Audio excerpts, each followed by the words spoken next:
everybody, the lions have just called. As you came live, they've just called. You're on a live safari here. The lions, the dawn has broken, and they're just yelling their last before the day starts. I think they're just behind us. Let's go and have a look. My name is James Hendry. On camera today, 6'4" of Brian Joubert and his thumb, which is about 5'3". Same size as me. We're going to head round the corner and see if we can't find these lions. You are on a very live safari. It's wonderful to have you with us. It's 6:30 in the morning here in the Kruger National Park, well, the western fringes thereof, and we're in the middle of 8 million acres of untrammeled wildlife wonderland. That's 3.5 million hectares, depending on your bent. It's 12 degrees Celsius, apparently 54 degrees Fahrenheit. Feels like about -30, but that's just because I'm a little bit of a wimp when it comes to the winter. The lions have just been calling down here right now, so we're going to drive around quite quickly. I think they're in this drainage system or just across it. I've just missed the road because I'm so totally overexcited. Please do talk to us at any stage during this drive. Hashtag Safari Live on Twitter is the best way to do it. The other people out searching for things today include Stefan Winterboer, being filmed by David, and he'll be helped and ably assisted by Herbert, the tracker. Oh, big bumps. I'm just going to quickly call these lions in. I think they were calling just down here somewhere. There they are.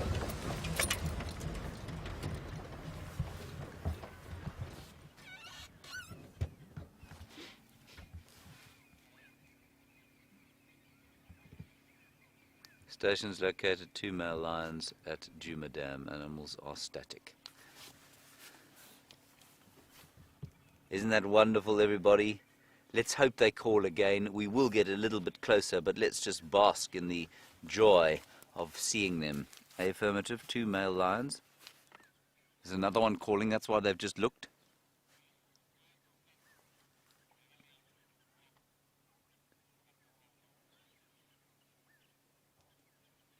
There's kudu alarm calling way off to the east. You can hear them going, bow, bow.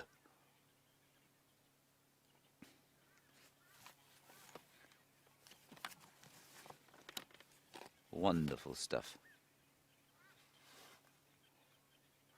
Yeah, definitely some big alarm calling off to the east. That's exactly what those lions are looking at. Maybe a leopard's wandering through the bush there. What a joy.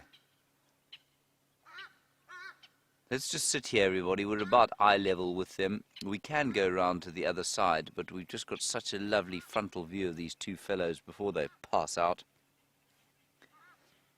What I think is interesting, I'm pretty sure these are the two Birmingham males. I'm 99% sure that they are. Look at the difference in mane colour.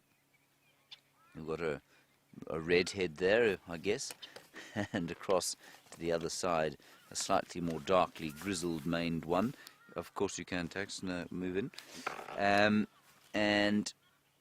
that dark mane is indicative of a greater level of testosterone. I'll tell you what, we are going to go a little closer, just because if they call again, I want to get the microphone as close to their vibrating hyoid apparatuses as possible. Should we go down in there, Brian? That might be quite nice. What do you think? Then they can look down on us as a meal. Hopefully not. Nobody wants to be a male lion's meal. If you're wondering why I appear to have an enormous chorb underneath my hat over here this morning, this is because Gendre has decreed that the microphones will now dwell under the hat. I don't, in fact, have a chorb. That poignance is my microphone.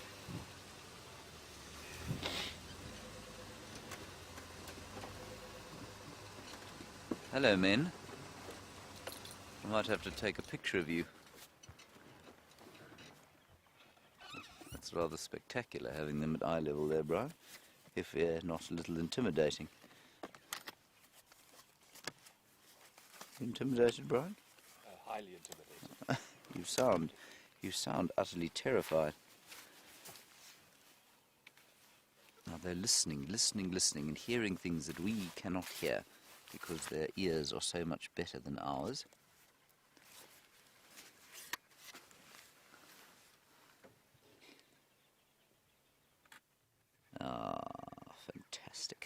so lucky to have this early in the morning. We can also largely because we don't have to drive around now, we can sit still in the cold.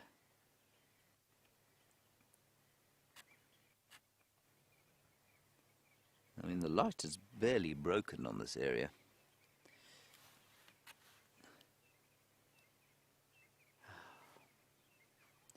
So wherever you are in the world, I hope that you are enjoying the sight of 2 male lions in the morning. Certainly for us a rare joy.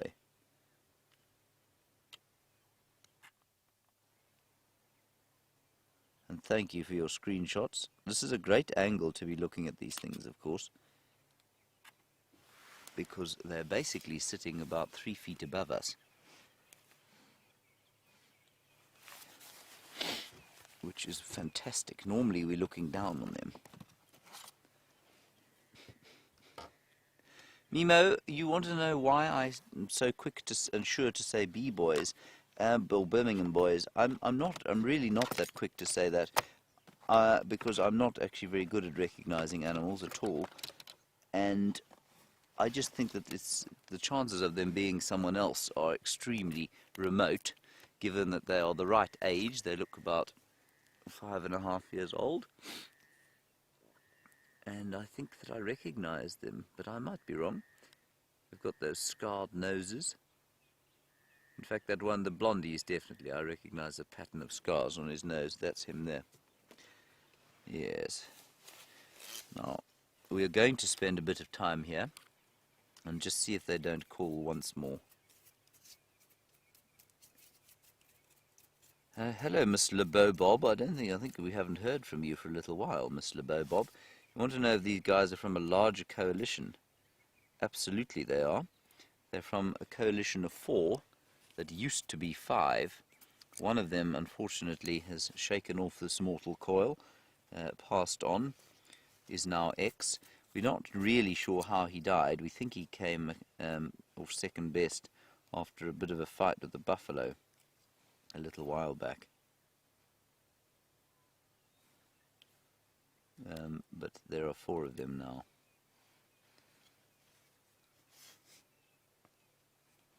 I don't know where the others are, but there was one calling when we stopped there to listen. There was another one calling well off to the south. So I think they were responding to him. I'm pretty sure it would have been another Birmingham boy that they were shouting at.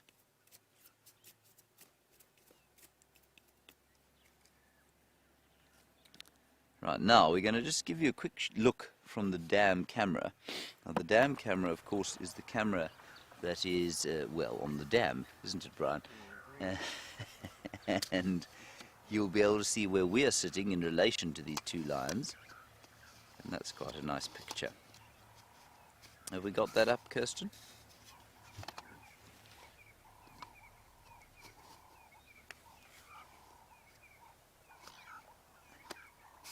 And of course the zoomy, who's controlling that camera, is very enthusiastically zooming in on the lions. Now that camera sits at about, I don't know, 200 and 150 meters from here, 400 times 3, 500 feet from here. I'm just going to go a little bit forward so that Tax can have a decent view.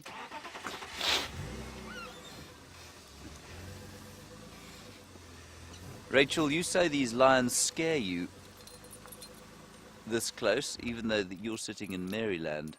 You're right. Rachel, I don't think you should be afraid. You should definitely be wary. We always watch their behavior. And of course it is very easy to become massively complacent with lions, because they do tend to do so much of very little. And so it's easy to become complacent and think that they're not going to do anything, that they're just going to be sort of almost mindless and not pay any attention to you, but that isn't the case. And so it's a good idea to remain very vigilant of their behavior. But these chaps are not in the slightest bit affected by us. You can see they've hardly paid us attention. And now one of them's gone back to sleep. I'm really hoping that the new sun is going to just pop up as they call again. To hear them calling from this distance, I tell you, will be something spectacular. Although sleep seems to be their main thought now. You can see the incredible scarring that male has on his face, and that's because he's of male lion must fight. He must fight to take a territory, he must fight to keep a territory, he must fight to get food when he's at a kill with his brothers, or when he's with the lionesses that he's stealing from. But it's a life of a very physical nature, that of a male lion. He's got a luxuriant salon quality beard there, doesn't he, Brian? I wouldn't say it's quite as impressive as your locks, but I mean it is still not bad. They've heard something else you can see there.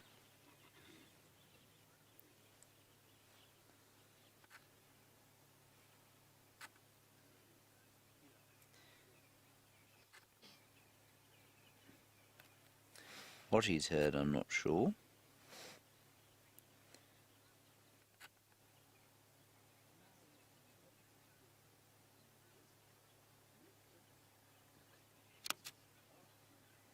Hello, James in Springs. Nice question from you. So what keeps these lions from being threatened? It's the same thing that keeps you being threatened when you are walking down a street that is full of traffic. Although potentially dangerous, those vehicles could try, they'd obviously run you over if you sort of walked into the street. But because you're familiar with them, because you're familiar with what they do, how they operate, it's highly unlikely that you're going to get run over. Now, it's exactly the same thing with these lions. They are used to us, they know us. Well, they don't know us personally, but they're used to vehicles. And so they're not worried about vehicles in the slightest. And that's why they're not intimidated. But they're aware. I mean, you saw them watch us as they came up. They're also, the other thing for these guys, James, is that they habituate to vehicles so quickly because they are so confident.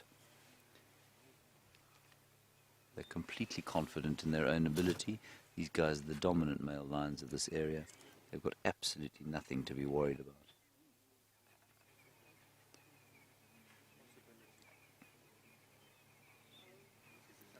Oh, here we go.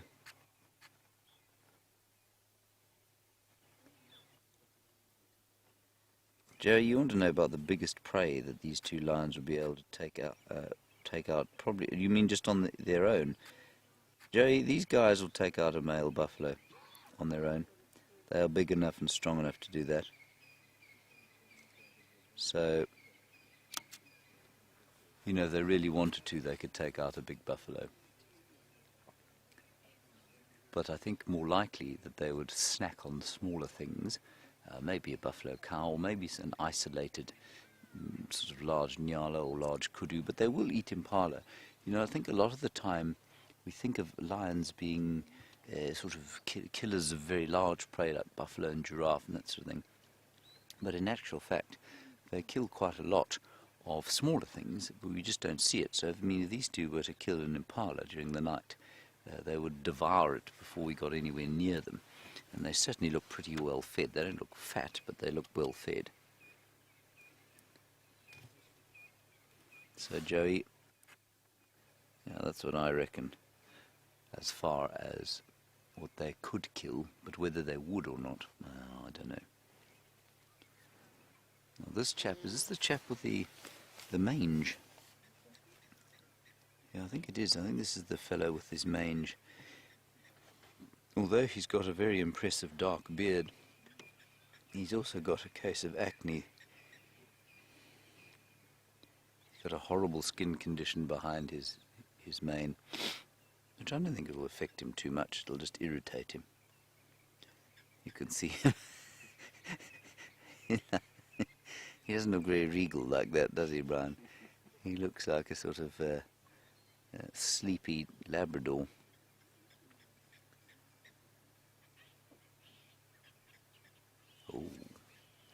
He didn't like being called a sleepy Labrador there.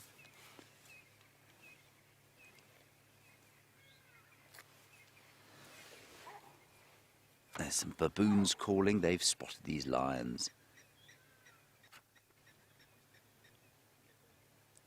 I just really hope they call again, but I think they've probably called their last, I'm afraid.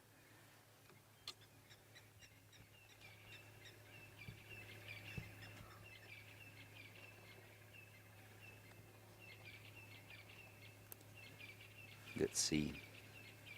Maybe they'll call again. What do you think, Brian? Well, I hope they will. Quite possibly not.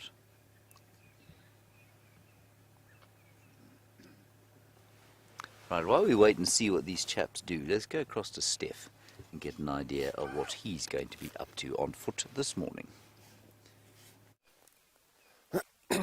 Good morning, and welcome to the Sunrise Bushwalk with myself, Steph. Dave's on camera, and aren't you lucky this morning to be with those lions? I know they kept us awake early this morning, definitely shaking through our rooms and making us cringe under our blankets. But have a look at this beautiful sunrise that we got going right now. We're looking straight west. We're looking at the Drakensberg escarpment, and have a look at the bushveld that's in the distance there. That's just getting the first rays of the sun. It's a chilly morning, I must say. Excuse my nose if it's a bit shiny, and my lips are a bit tight from driving out here. But we're right on the eastern side of Djuma right now, close to Cheetah Plains. And, not Cheetah Plains, close to Torchwood on the Cheetah Cut line. I think Dave almost tripped over on that stick. And I'm planning on walking a drainage line this morning that I haven't walked in a long, long time, probably 4 or 5 months where I am now. It starts here somewhere. I don't actually know exactly where the terminal point of this drainage line is, but we're going to be going into it just in front of here. I don't want to keep you away from your lines for too long. I know James is dying to talk to you about them. See you in a little while. Right, so there they are, everybody. There are the lions now starting to get moving. What a wonderful shot that is, of them just greeting each other and now heading off, seemingly towards the east. Let's follow up. This is fantastic. Right, we'll flick around quickly. Put my gloves back on before I freeze my hands to death.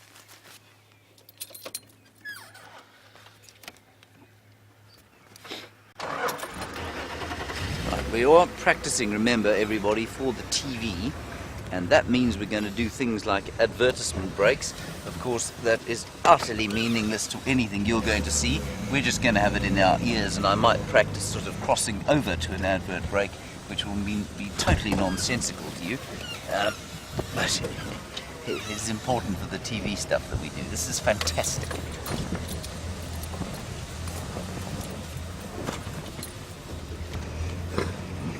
Look at that shot of them there walking along the damn wall. It's fantastic. And this new camera of ours has got this lovely image stabilizer, which means we are able to show that to you while we move. Not so, Brian. Mm-hmm. Oh, look at that. Isn't that awesome? That's such a great shot. So we're going to go to an advert break in 20 seconds. Stay with us. The lions we're going to stay with. And let's see if they call again. See you soon.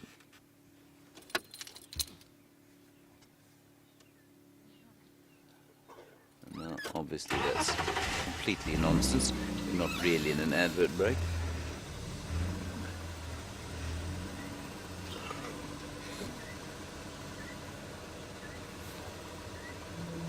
Oh, listen, here we go.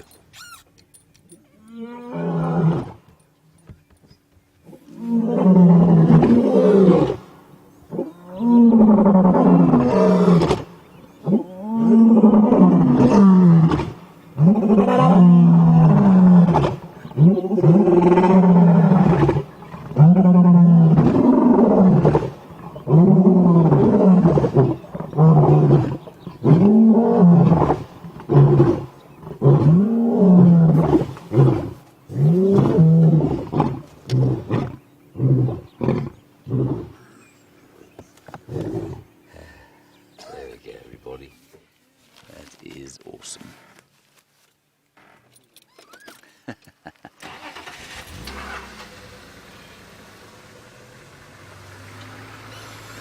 Just fantastic. What an awesome sound.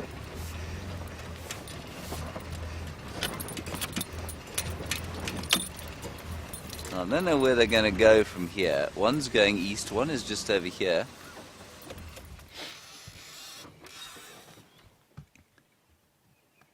I suspect they'll follow each other. There's some elephants I can hear to basically to the right-hand side of where that lion is standing. He's not thinking about them. He is in excellent condition. He really is in very, very fine nick. Right, let's follow them through here, everyone.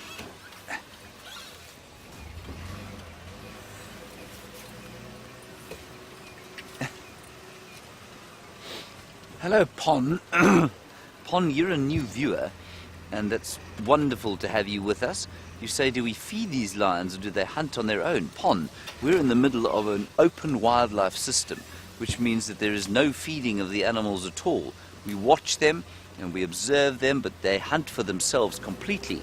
These male lions, of course, are largely sort of scavenging, if you like. They steal kills from other animals and from female lions. They're very good at stealing, but they hunt for themselves. We are here purely as observers, so we're driving around, we're watching the animals, we track them and see if we can find them, but there's no interference from us. Now, going that way, I'm going to try and get through this little thicket by going around it. Just going to keep an eye. They are still moving through there, and if we're lucky, we'll catch the golden light on them very soon. It is going to make a little bit of noise, everybody. Just remember that the noise is, well, it does sound worse than it actually is, and all of these trees that we're running over are generally popping up behind us, and if they aren't, they're often encroacher species.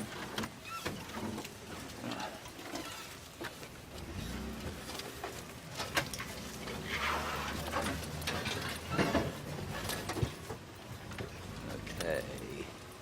Now I'm going to welcome everybody back to the imaginary TV show with a replay, so don't be startled when that happens. You got them, bro?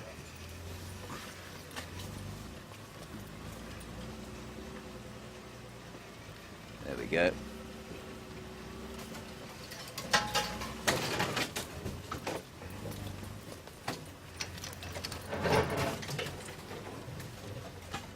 He's just moving through there, everyone. Bit of a noise here.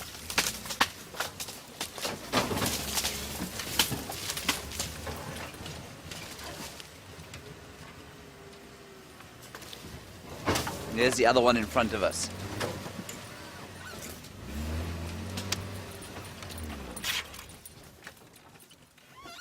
There he is.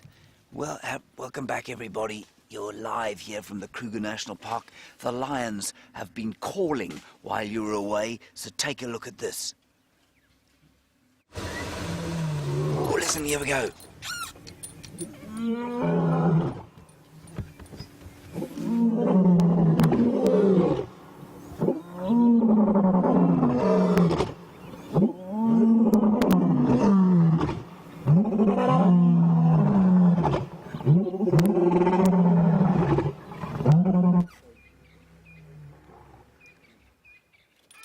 They're calling again.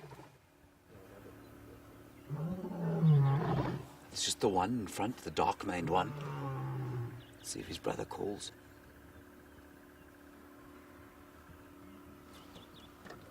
Let's get a little bit closer, so that if he does call, we hear him. Isn't that fantastic?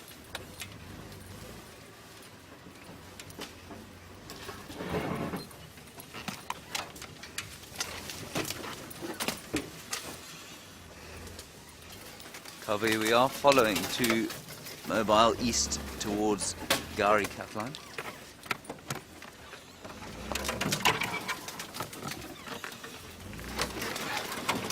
Go again. Sorry, I've just got to be on the radio, everyone. Can't hear what's going on there.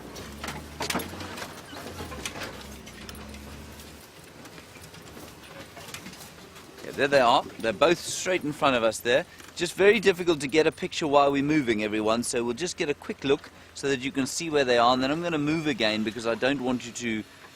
So we don't want to lose them. They are going to pop out on the road not too long from now. So I'll see if I can't find a route around. Now, I think they're taking the path of least resistance, so I think we'll probably just stick behind them.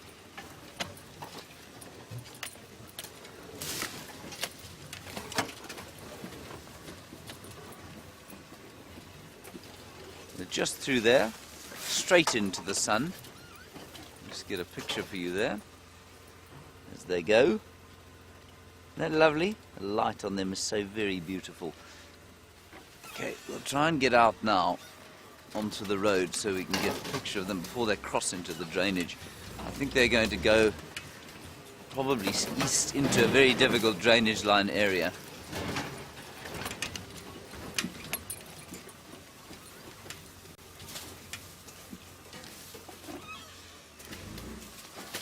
Hello Deborah, armchair traveller, lovely to have you with us again. And you say, oh look, spraying. Right, you can just see the urine dripping off the tree there. And Deborah, that answers your question for you. You want to know why they're calling like this. They're calling like this, Deborah, purely because they're marking territory. I don't think that they sense other male lions. This is just what they do. It's a territorial boundary patrol, and they're just doing it with a great aplomb.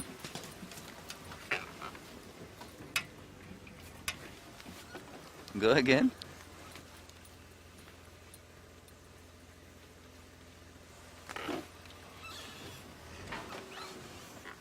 Last station, go again.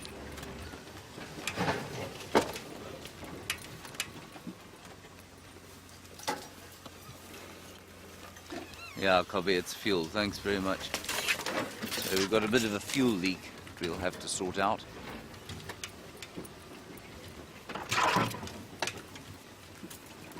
Right, here we go into the drainage system. Now it's going to be very difficult to pick them up once they go through here, everyone. So I'm just going to park here. We might get what... Oh, here comes the other one out of the bushes in front of us. But this might be one of the last views we get of them.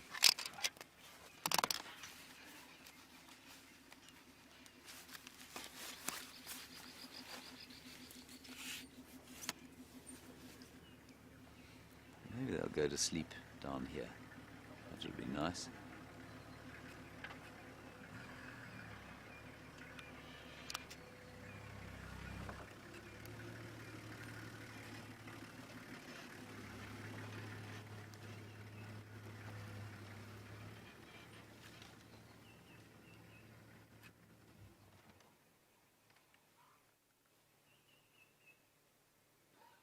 Beautiful light on him there, isn't it? I can hear others calling now.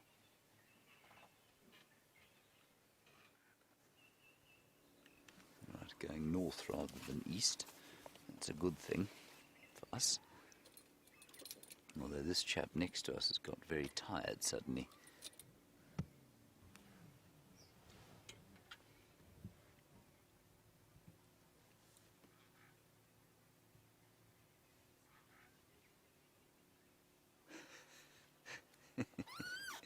He does look like an irritated Labrador.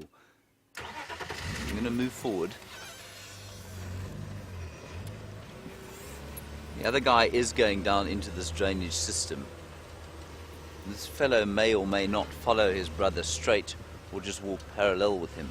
So let's get in front of him. Try and get a nice picture of him coming past. Here we go.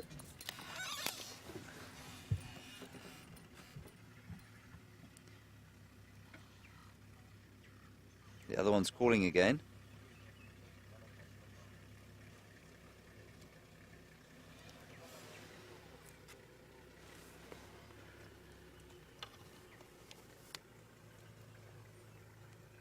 That's fantastic, isn't it?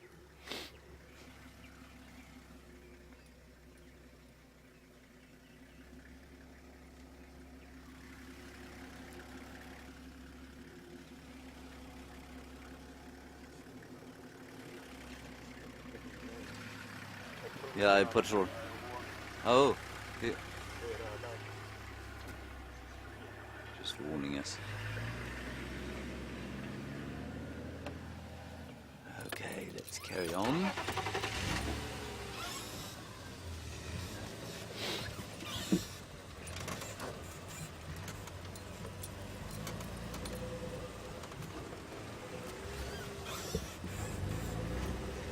Now we won't be able to follow them in here, everybody. I'm afraid even walking in there is difficult. They may just continue on north, you know, so let's just try and have a look. But I think that's going to be it.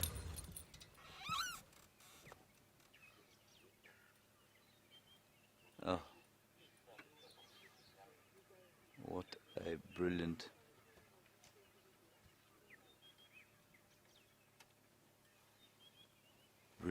Brilliant sighting. Mike, go again with that position. Chaps, sounds like very good news. Copy, just go with direction, confirm going north up Triple M.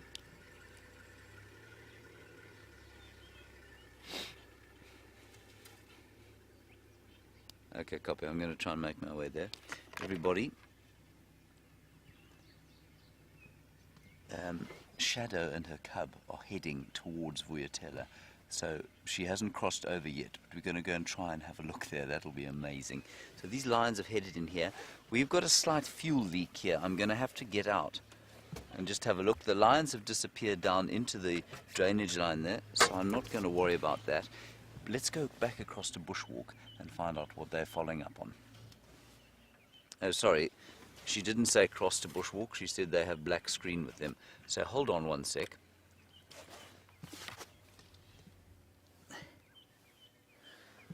Yes, it's fine. It's just a loose hose pipe. We can fix that when we get back. As long as we don't throw any open flames towards the vehicle, we should be okay.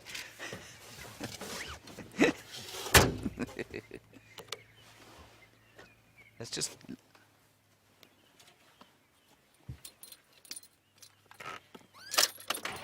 Alright, we're going to make our way there. Sorry, Elvis, at least, Mike or Elvis, can you tell me what exactly is going on there? Confirm she has crossed north into Vuyatela?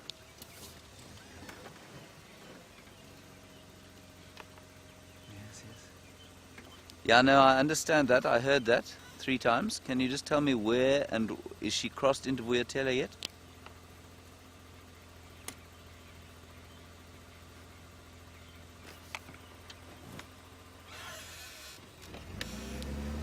Okay, copy. So confirm she has crossed or she's still south? There's an elephant here. Okay, we're going to drive very quickly. Kirsten, I can't copy you. Did you say that Steph is ready for a link? Steph is ready for a link, everybody. Let's head across to him.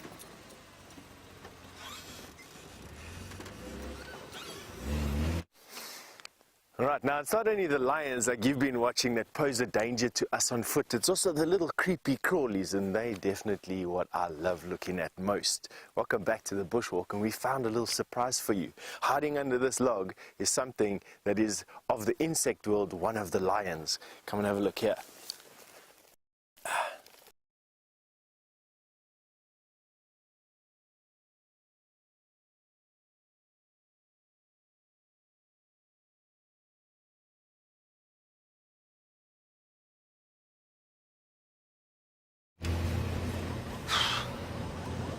Okay, we're going to drive quite quickly, everybody, so hold on tight. For those of you who don't know, Shadow, a 9-year-old, must be almost 10-year-old female leopard by now, if not 10 already, and her cub, possibly the first that has, well, one of the only ones that survived this long, now 3 months old, just over 3 months old, so over the worst part of the dangers of being a little leopard cub. And we haven't seen her yet. I think Brent's seen her once, actually, so you may have seen her, but I haven't seen her or him yet, and I'm very, very excited to try with the prospect. So we're going to drive at great speed and great risk to our noses, which are now going to get chilblains, aren't they, Brian? Yes, chilblains. I'm just going to call in those lions where they've been. Stations, those two male lions headed east into the Molwati at Ongari cut line, unable to follow. Righty, here we go. Now, because Steffi's having a bit of trouble with his signal, I'm afraid you will have to put up with me every so often on the Game Drive channel, because otherwise we won't get into the animal sightings, and that is very important, of course. So normally what we would do is link away when, you know, the other presenter would show you something interesting rather than you having to see us do the admin of the day. But Steph's got to test out the bushwalk in various different areas today. So, yeah, I think it's going to be fairly dodgy as to the amount of signal he has. But we might be lucky.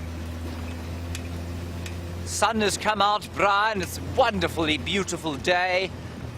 Glorious winter skies overhead. Prospect of leopard and cub. Very exciting. Very exciting. And I know you're all excited to see Shadow and Cub. Get out of the way, Starling. It's much better up here on the crest.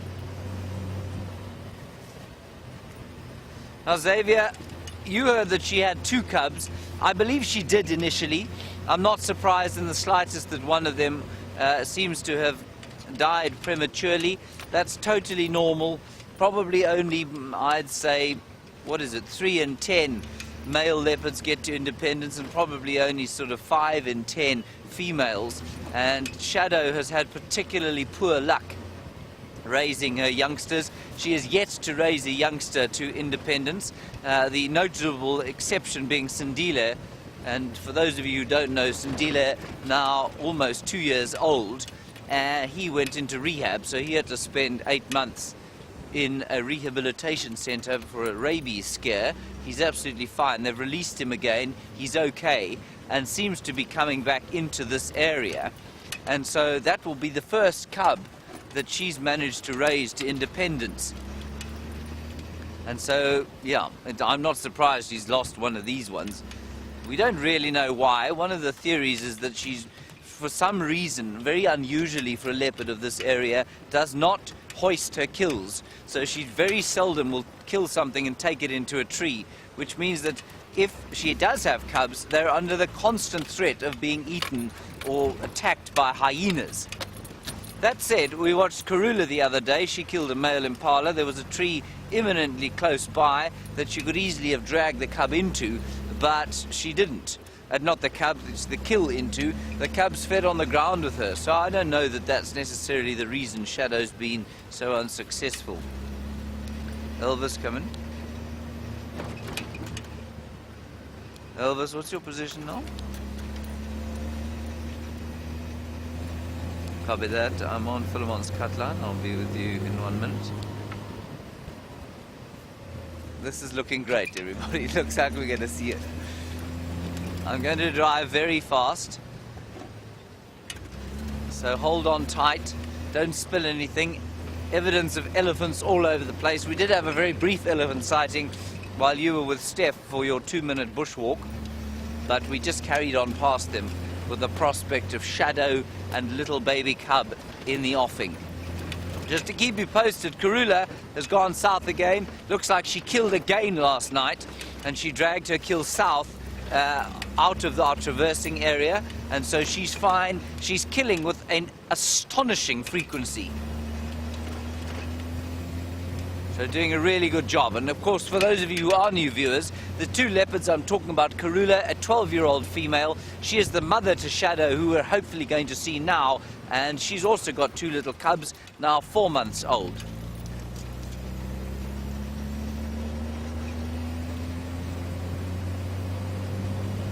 Right, we're not far now, probably about 30 seconds away.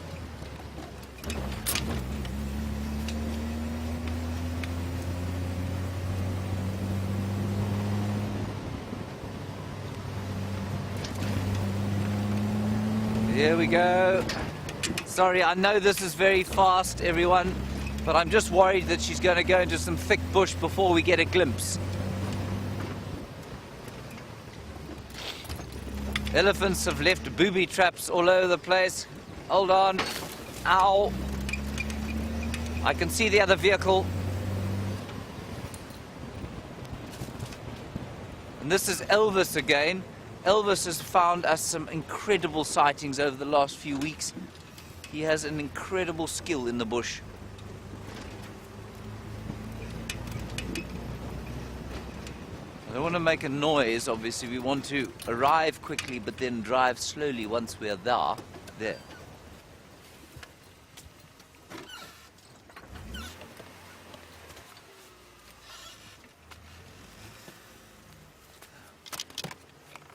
Can I make my way in, Elvis?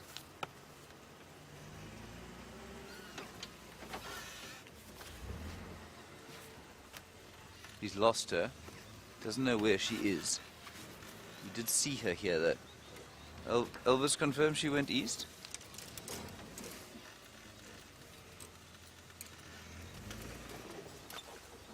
Elvis, do you copy Elvis? Confirm she went east?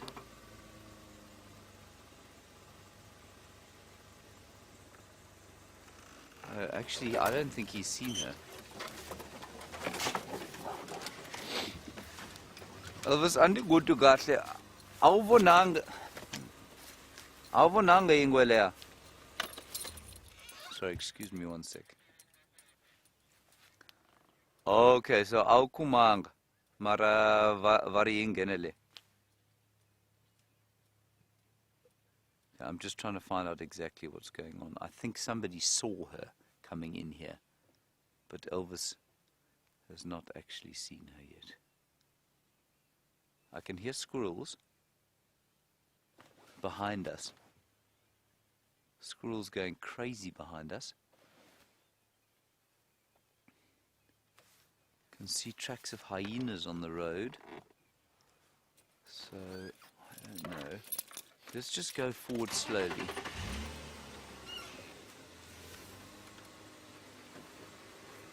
Alright, let's go back to bushwalk.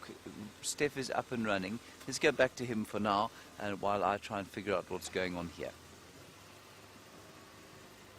Welcome back to the bushwalk. We're still trying to figure out all the little gremlins with the changes that were made yesterday to get us up and running again. But have a look at what we've got. We've got a snake skin. Now this is very fresh. I'm actually just looking at the branch that it's on to find out where the snake is. And I know it's fresh because it's still very soft. Now, as a young boy, I had a few snakes myself, and I know when my snake used to shed, it used to feel just the same. So I think this was done last night. Now, snakes shed because they get too big for their skins. And what they do is there's this oil that gets exuded, and I don't know if you can see it. It'll be a slight sheen on the actual skin. You might get it. I'm going to just twist the skin a little bit so that you can see that sheen. There we go. That's an oil that gets pushed out by the new skin and basically pops the old skin away from the new one. And then all the snake does is he literally hooks the old skin onto a branch just like this and will just pull himself off, and it comes off in one sheet like you're seeing here. And there you go. So it looks like a pretty full-grown snake. Here's the tail. There's the caudal segment. There. Here's the rest of the snake.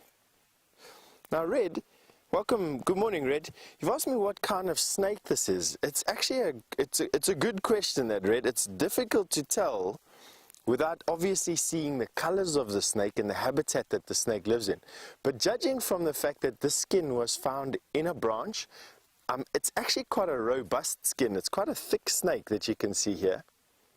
And then have a look at these scales that we found with a wide gape with a mouth. It's pretty wide, that. I'm going to say that this is probably a boomslang. But really what you'd have to do is count those scales on the head there. You can see those scales on its head. you have to count those scales, have a look at the pattern. So take a screen grab of that if you can. And then what you also got to do is have a mid-body scale count. So here's the mid-body, around about here.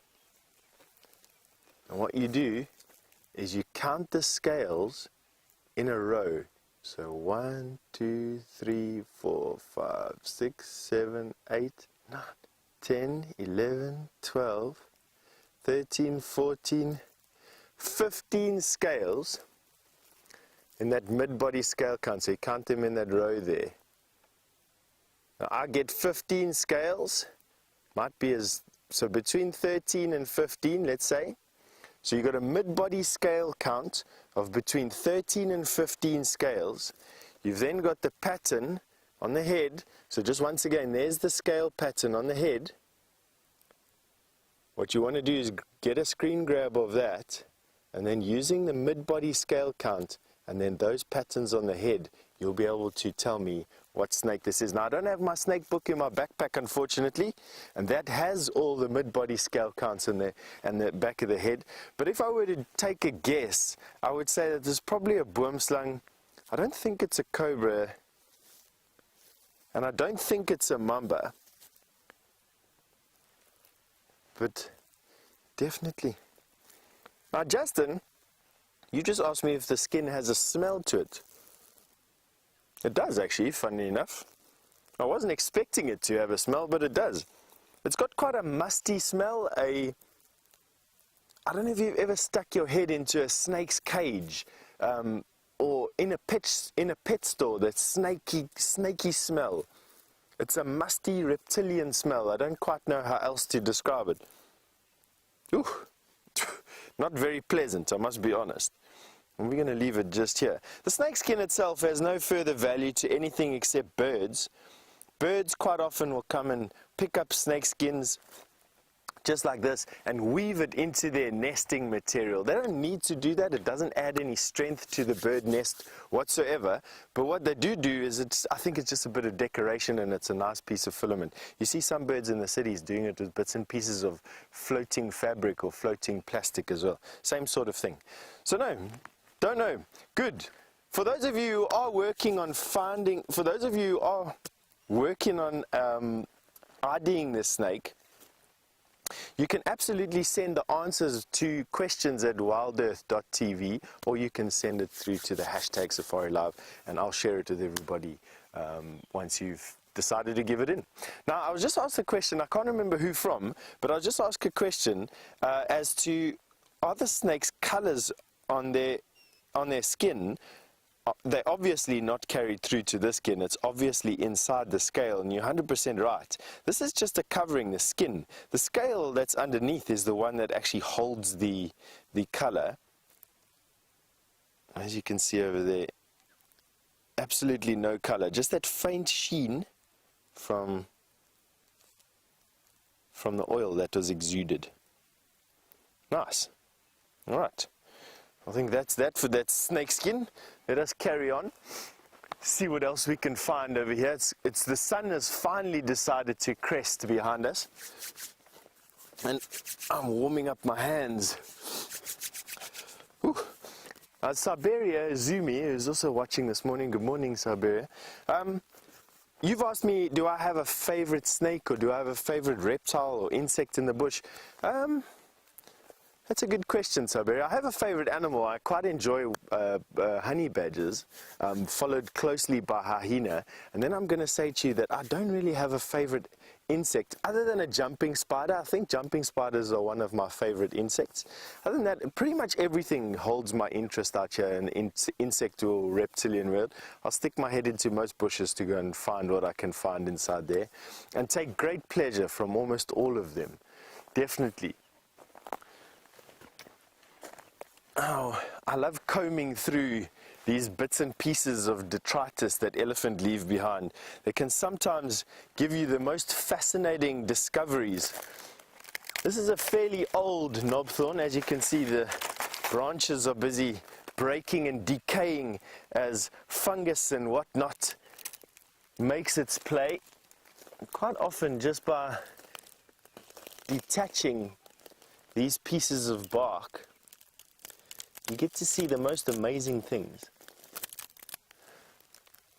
Now obviously, as a tree decays, it actually starts to release a little bit of nutrients. That nutrients attracts insects, those insects attract predators on insects, and then further, those insects also attract birds and everything else that comes to live in wood like this that's been knocked down by elephants.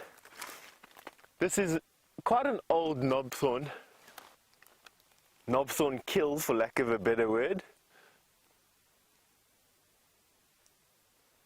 Very pretty, and is now forming the homes for many hundreds, possibly even thousands of organisms.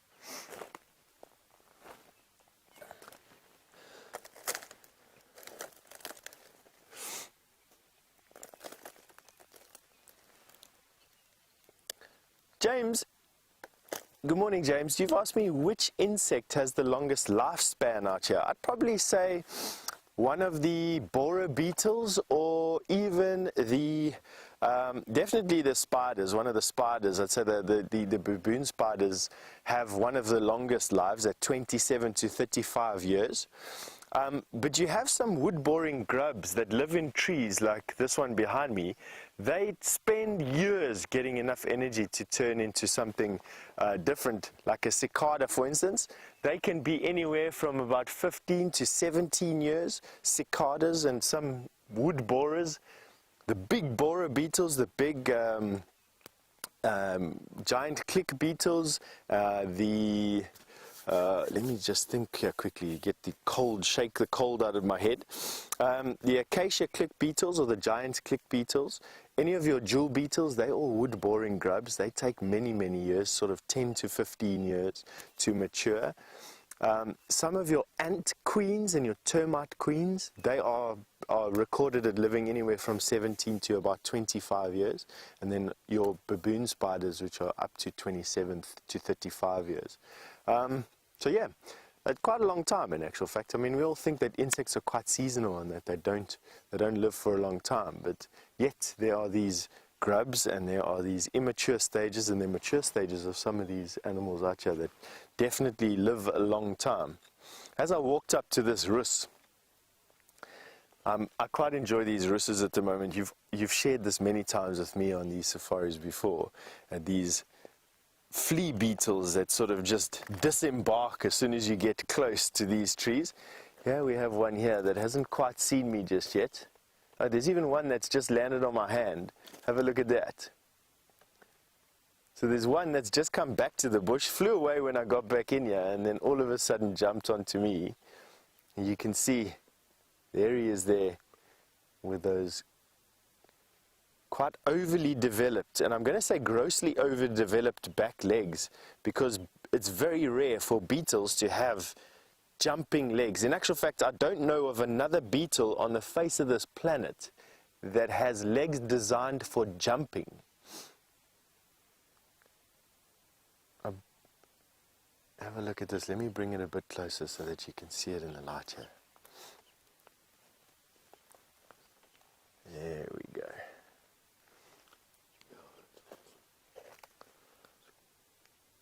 Now this little beetle is not biting into me just yet. They're sucking on these russes. And for those of you who have just joined the show, firstly, welcome to the show. Secondly, we'll see these beetles on just these russes. These little beetles, they make an egg. Inside that egg is a larvae, a beetle larvae, and that larvae is very, very, very poisonous. If you squeeze that larvae onto an arrow or onto a spear, you juice the larvae. In other words, you squeeze it softly and you put its juice onto the back of an arrow or the back of a spear. The local bushman tale says that you'll kill a buffalo, which weighs about 1,500 pounds, in about 40 minutes. Can you believe that? It's actually the closest we've ever been to a flea beetle, hey, Dave? Yeah. You can see those huge back legs. Now what I'm going to try and do is pull out a little bit for you, and then what I'm going to do is try and make him jump onto his branch. He's already landed on my hand, so I already have to take him off. So we might as well use the opportunity to see if we can get him jumping. I'm going to try and make him jump onto his plant, boom, gone. Now how's that, eh? Jumping for a beetle. I mean, I don't know, you're welcome to try and see if you can find another jumping beetle while we're walking, and you can send your questions through to questions@wildearth.tv, or send those answers to questions@wildearth.tv or the hashtag Safari Live. But in the meantime, I think James has got an update on what happened to Shadow and her cub possibly for you. Enjoy it. I'd love to give you an update of Shadow and her cub, I'm afraid, but the only update I can give you, everyone, is that they are not where we are. And there was some extremely poor information given on the radio, largely because the different reserves, of course, don't operate on the same channel, and so much gets lost in translation between the different channels.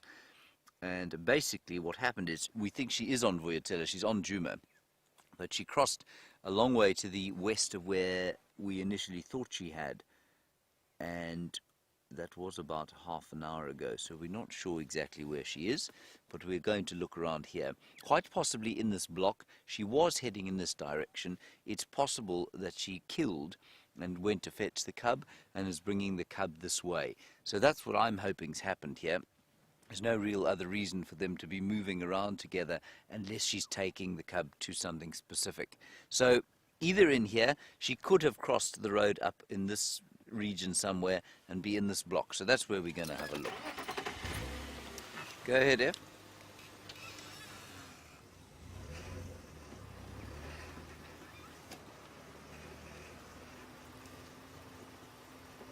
Here is somebody coming beetling down from the other way. I think it's Ephraim. And it's Elvis, who was also given some spurious information. Let's catch up with him. I hear. Njani kwalan? Yeah. Ankumanga mkonzo.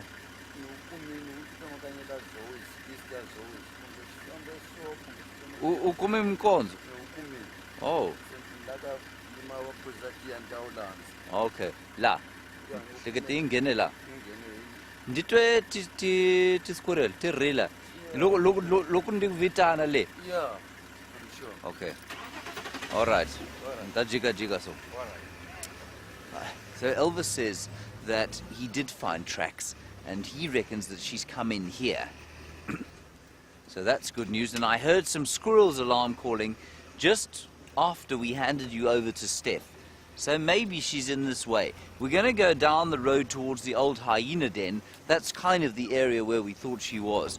He's going to give his guests tea there, and while they're having their tea, he's going to go off on foot and see if he can't find anything. It's a fantastic tracker, is Elvis.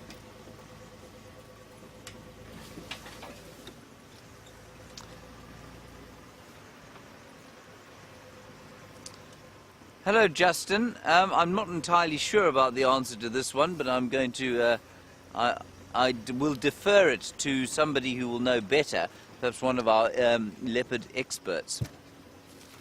But, Justin, I think she's called Shadow because she was difficult to find. I think that's the only reason she's called Shadow.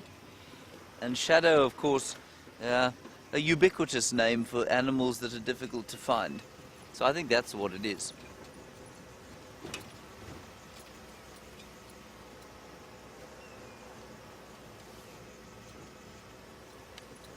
Now the other thing is that I mean in the radio, in my ear, the Game Drive radio is going along.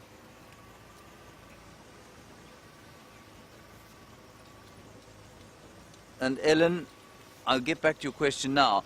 But basically, Karula and Shadow are hanging about in the same area. And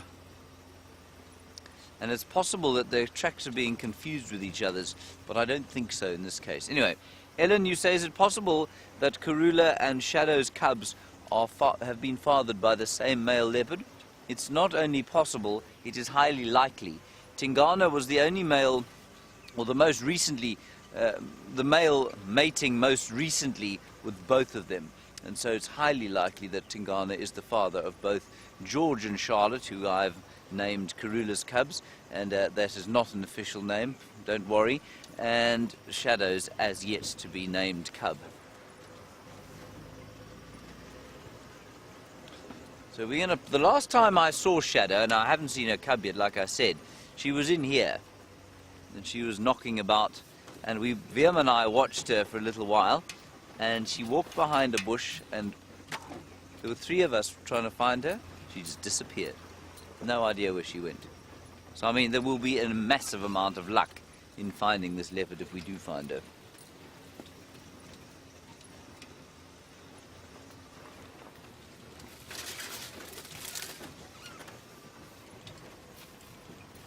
It's warming up a bit, Brian. Yes. You can take one of your 46 jackets off. I'll never. Just one. No. No, not yet. Not yet. Right. Brian, of course, and I, we both feel the cold terribly. Brian possibly even more so than me.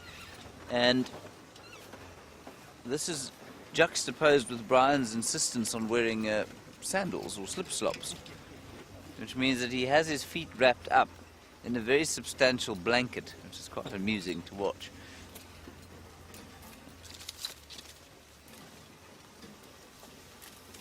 Anyway, we had a wonderful lion sighting today. Now what we're going to do is just stop at the old hyena den here, and then we'll have a listen, see if we can hear anything else alarm calling, or perhaps see in one of the taller trees of this area a carcass draped. Although she's not, as I've just said to you, she's not very good at draping carcasses.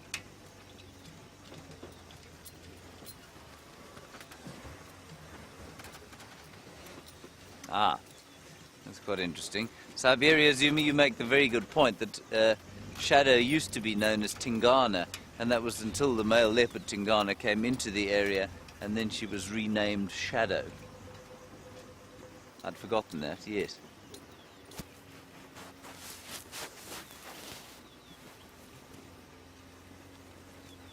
Alright, let's just stop here and have a listen and a look around at the binoculars and just see if we can't reassess what is going on here.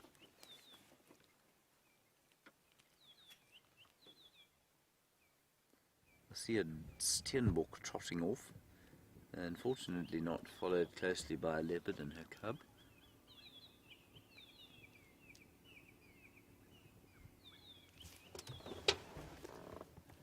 I tell you, the first time that you spot a leopard, even if it isn't your first leopard, when you are looking through the bush like this or tracking on foot, when those little spots suddenly come into view and you realize that they're not actually just a piece of shadow or dappled light, it is a profoundly satisfying feeling. But at the moment, not a great deal of activity, so what we'll do, we'll reverse out of here and we'll head back up and go around on Finns Road and see if we don't find something there. Steph has got the very last flowering flower in the winter.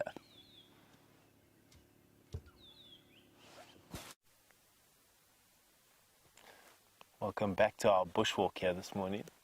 And for those of you who have just joined, I'm Steph, and we have found a crab spider for you.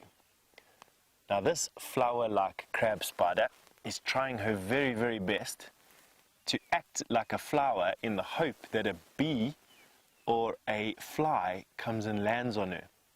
Now she's got these very wide grabby legs. There's her front legs there. She's holding them outspread, and she will shoot these forward to grab a fly. Now what's the most amazing thing about these crab spiders for me is that their venom is keyed to completely immobilize something like a bee, which is probably bigger than what she is by a factor of about 2 to 3 times, immediately. So she will grab the bee, she will bite them with her fangs, which are located right there, and that'll immediately immobilize that bee and kill it. Now that takes a level of sophistication on that venom side that is just something absolutely incredible.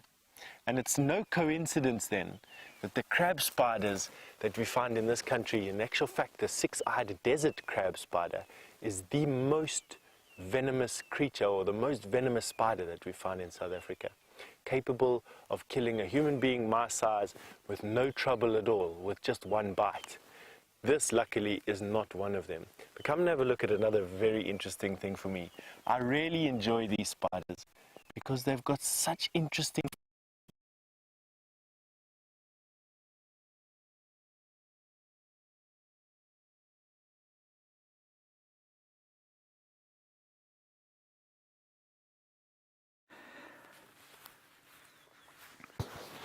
Oh, everybody, I'm just disrobing. You caught me at an exposed time, but you haven't seen me with my head exposed to the sun, which is a very positive thing. And if I talk to you like this, it's because underneath my hat is my microphone. Thanks to Gendre, I feel like I have a small rodent crawling about on my forehead. Anyway, let's carry on. We haven't moved from when you last saw us. Just listening. Haven't heard any further alarm calls. I'm sorry that Steph's signal's a little dodgy, but he is in known dodgy signal areas today, just testing things out. But that's okay. So we're going to go round now to the northern side of this road. That's that way there. And we'll see if she doesn't pop out over there.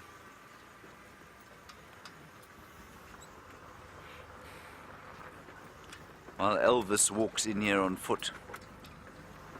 It's a really nice block, this, and this drainage line has got lots of sort of places where a leopard might stash a kill. It's got a lot of termite mounds where a leopard like Shadow, who does spend time on termite mounds, might sort of use to survey the area.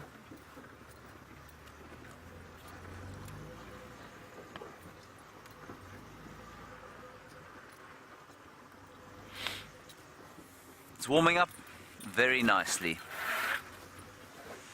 And I think it'll probably hit about 26 or 27 degrees Celsius today. That's pushing 80 in midwinter. We're almost at the solstice, only, about a week away from the solstice. But it will still be very chilly for about 6 weeks after that. Whereafter it will become like a furnace very quickly. Justin, you want to know what a good breakfast for these cold mornings is? Well, bacon and eggs, I think, is the best possible breakfast. What do you think, Brian? Yeah, definitely. Not a cold fruit salad? No. Um, Cold milk in a cereal. No. Something nice and warm. Nice and warm. And I know that we have been having porridge of late.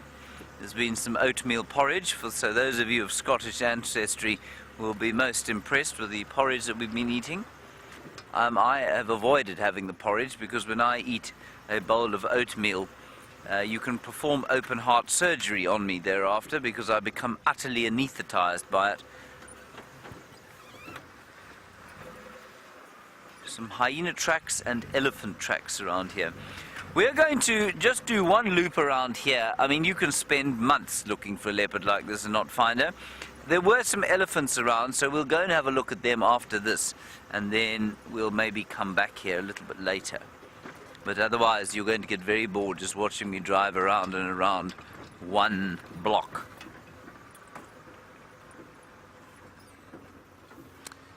Gary, ooh, look at that. Bron, it's the white-crowned shrike that's flown away. That's starling. There we go. Good sighting, Brian. Marvellous starling sighting. Let's enjoy it. Gary, you say, does a leopard have a favourite tree that it likes to drape itself in? Yes and no. Not particularly favourite like you might have a favourite couch, but they certainly do have favourite trees that they operate in, or that you're more likely to find them in.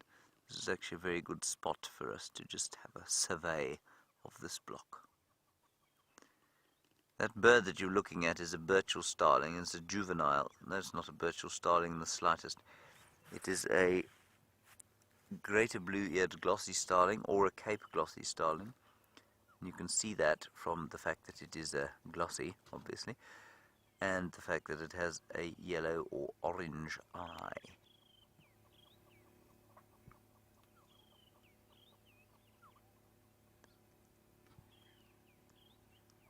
all is now calm and silent. Nothing seems to be in a particular state of panic. And of course, when there are leopards around, people do panic. Right, Steph has managed to find some more signal. He's got a caterpillar to show you.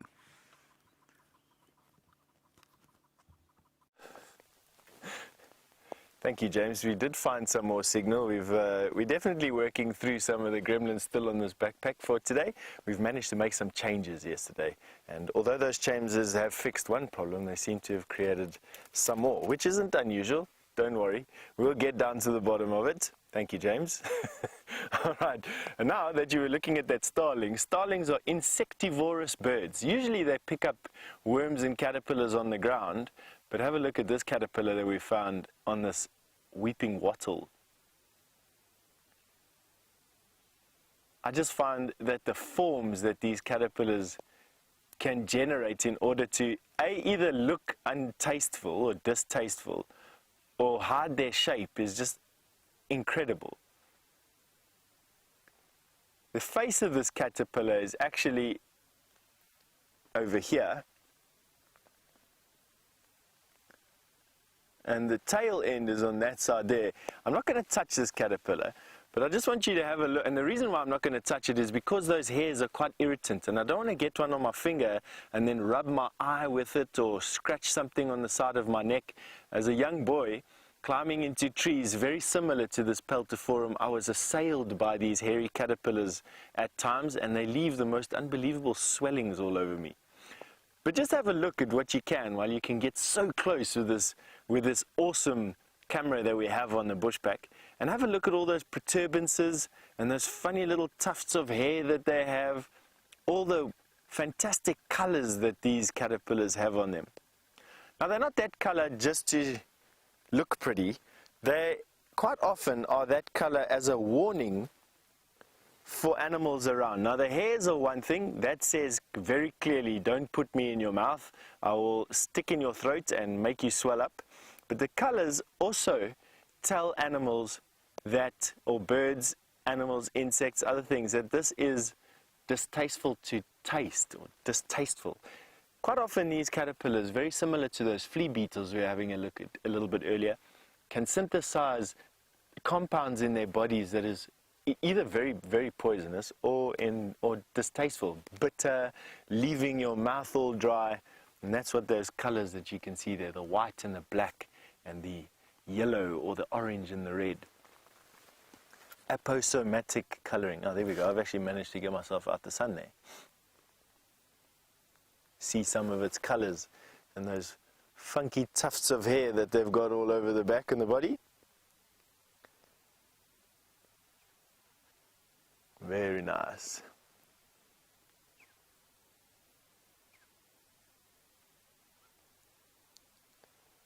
Been a beautiful morning this morning so far, to be quite honest. It's a very clear winter's day. I think we finally managed to crest out of our autumn. There's no real sort of official autumn and winter and spring and summer in South Africa. Just for me, generally, I always mark the first day of winter as being the 1st of June, and we come out of winter again on the 1st of September, where we have our spring. And then that lasts probably until about the 1st of November, where I mark the beginning of our summer. And then 1st of November to about the 1st of April is when I mark our summer, and then from 1st of April to the 1st of June again is my spring, my autumn, excuse me. That's just me.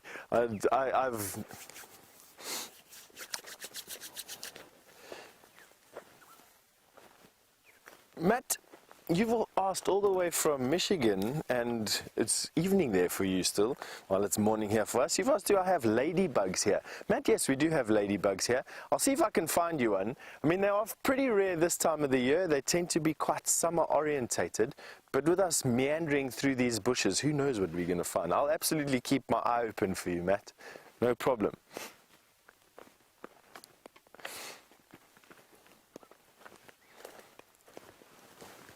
All right, now, looking underneath all these stumps, this is how we find you all those interesting little beetles and scorpions and spiders We've even found 1 or 2 snakes lifting up these things. Now you'll notice how I lift up these stumps is I look carefully where I put my finger.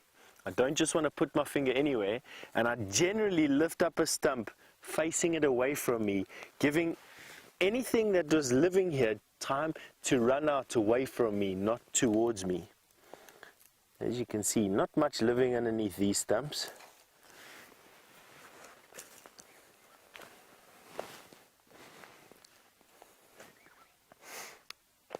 Now, watching me touch all these stumps and getting my fingers into all these nooks and crannies, I'm sure Anna Marie has asked this question because of that. Says, what time of the day would be best to see baboon spiders? Anna Marie, when you're lifting up stumps like this, you could see baboon spiders any time of the day, but generally they are nocturnal. In other words, they move around at night time. And you find male baboon spiders in particular will wander during the evenings in summertime. In wintertime, generally these baboon spiders, in particular the males, are tucked up underneath stumps and pieces of bark like we're looking at. And why I keep on going about males is the fact that females are sedentary. They dig a tunnel into the ground, and when they become an adult, they lose the ability to dig another tunnel. So when they're immature, they'll dig a couple of tunnels, widen the tunnel that they've got. They may move to a different area. And they dig a tunnel probably about as long as my stick. So about, let me say 2 feet, can go down to about a maximum of about 2 feet. And these baboon spiders then live in about this much of the hole. They spin a web on the top of the ground, and then they sit, and as soon as an insect trips over one of their trip lines, they come out and grab it and go back inside again. And they don't leave this hole for the whole 35 years that they spend there. And that's a very old spider, of course, but still up to 35 years in captivity, some of these baboon spiders, or tarantulas, as you call them in your part of the world, are.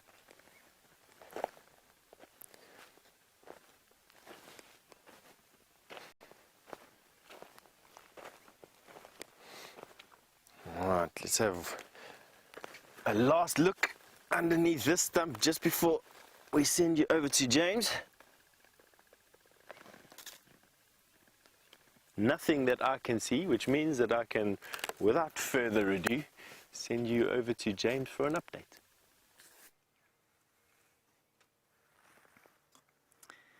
Well, it's not quite shadow, everybody, but it is a fork-tailed drongo. And a fork-tailed drongo in and of itself, of course, is just as important in the greater scheme of things, I suppose, than shadow. We're just sitting around here, a bit of a bird party going on. We're probably going to call this quits pretty soon and go off to see if we can find some elephants, which we did see earlier on. But we'll stay in the general vicinity, and then we might be lucky. We'll just roll our way slowly down here. Hello, Jenna Brown. I went on a date with a girl called Jenna Brown once. She was she was about a foot taller than me. It was never going to work. Anyway, Jenna Brown, I was going to assume you're not the same Jenna Brown. You say, what is my favourite bird? My favourite bird, Jenna Brown, is the Cape Robin. And I've told this story before, but when I lived in town teaching the ungrateful children of the rich how to play the guitar, I lived in Johannesburg, which is not exactly a wilderness hotspot of the world. But the one thing that used to keep me connected to the wild was a little Cape Robin that used to sing outside my window every morning. And I didn't have an unpleasant time in Johannesburg at all, but there was a distinct lack of the wilderness, and the Cape Robin was my little touch point with the wild. And so since then, the sound of the Cape Robin and just seeing the Cape Robin is my favourite. But we don't get them here, so the nearest thing we have here is something called a white-browed scrub robin. And the white-browed scrub robin goes...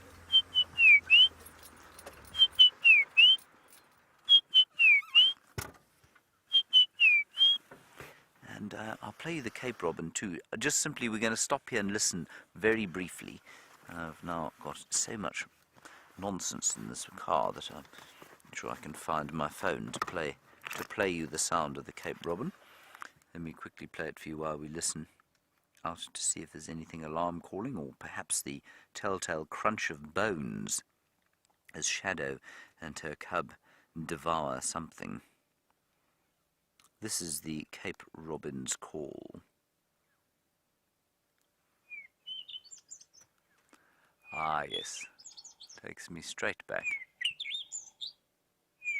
On a cold winter's morning in Johannesburg, this little robin would sit... Oh yeah, I need to point it to this microphone now. This little bird would sit on a sort of a green reedy thing underneath the garden tap, and it would sing like this. It was wonderful.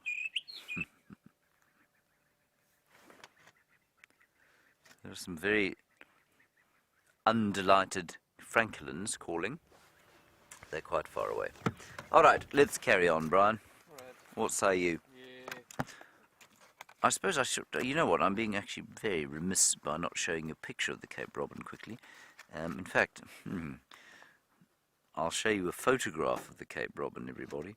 You shall be so amazed.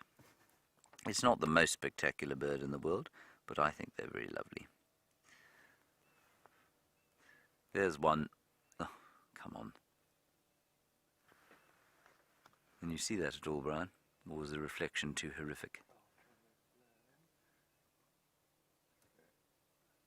Hopeless, Brian. Brian is going to change a setting, and then you will see my photograph of the Cape Robin. This is purely because my ego wishes to show you the photograph that I took of the Cape Robin. You got it there, Brian? There we go. There he is. So not a particularly impressive bird, size-wise, but I enjoy him very much. Marvellous. Thank you, Brian. Well done. Well achieved. Let me just close that down. And off we go.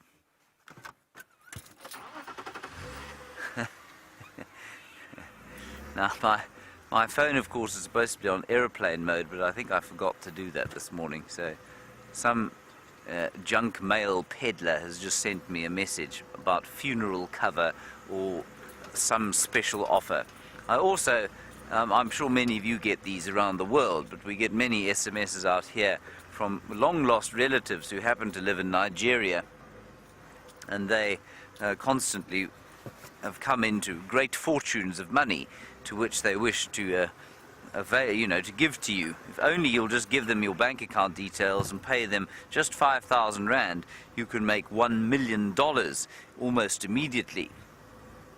I don't know if many of you know what they mean, or have seen these kind of scams that go on, but we get lots of them out here. I don't think many people fall for them anymore, but obviously sufficient numbers of them fall for them for people to still engage in it. Let's pop down to Treehouse Dam. And we did see some elephants further to the east, and we'll go and see if we can find them again. Elvis and Ephraim are around this area, so they'll be looking for Shadow as well. Maybe something will turn up, maybe it will not.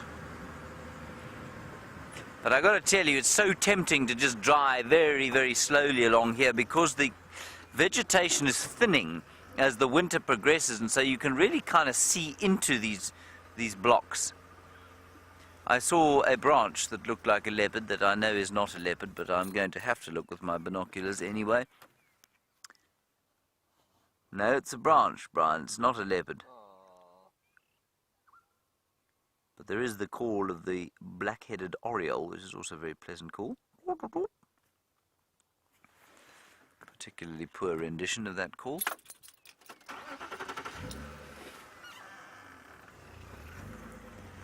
Right, down to the dam we go. I do wonder where those lions have gone. I'm sorry we couldn't follow them for a bit longer in that golden light, but totally impossible to get into that drainage system in a vehicle. Oh. He wasn't very impressed that we drove straight past him, I have to tell you. He's got a look on his face that says, "What am I?" chopped liver.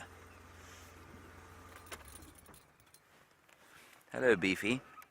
Sorry to have driven past you. Very ungracious of us when you're standing there, model-like in the sun. Would help if you turned this way. Look at him ruminating quietly. Another night survived, unmolested by lions.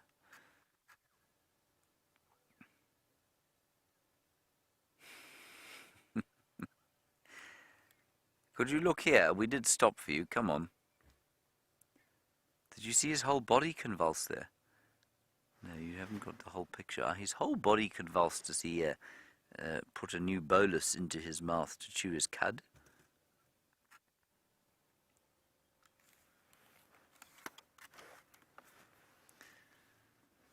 Here comes Elvis or Ephraim. Obviously no success at this stage.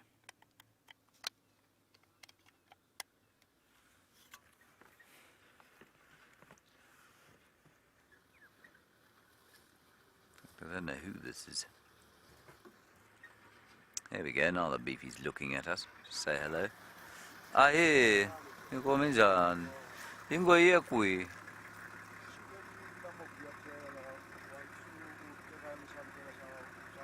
Yeah. Okay. Okay. All right. Inkom. Okay. Inkom. Enjoy your drive. So I'm just getting another update. He didn't have anything new to tell us, I'm afraid.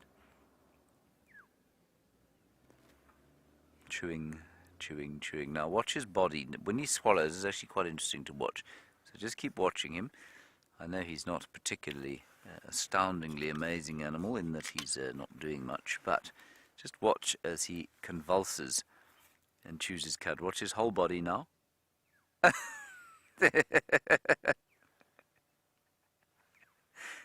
It's so horrible.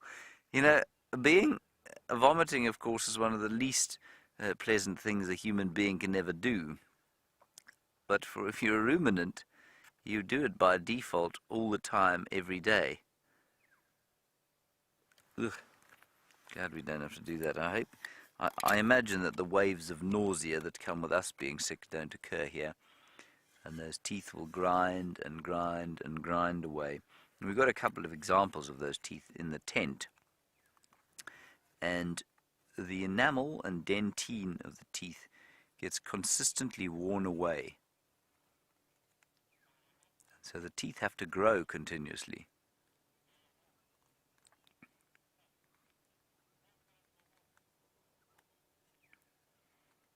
Here he goes again.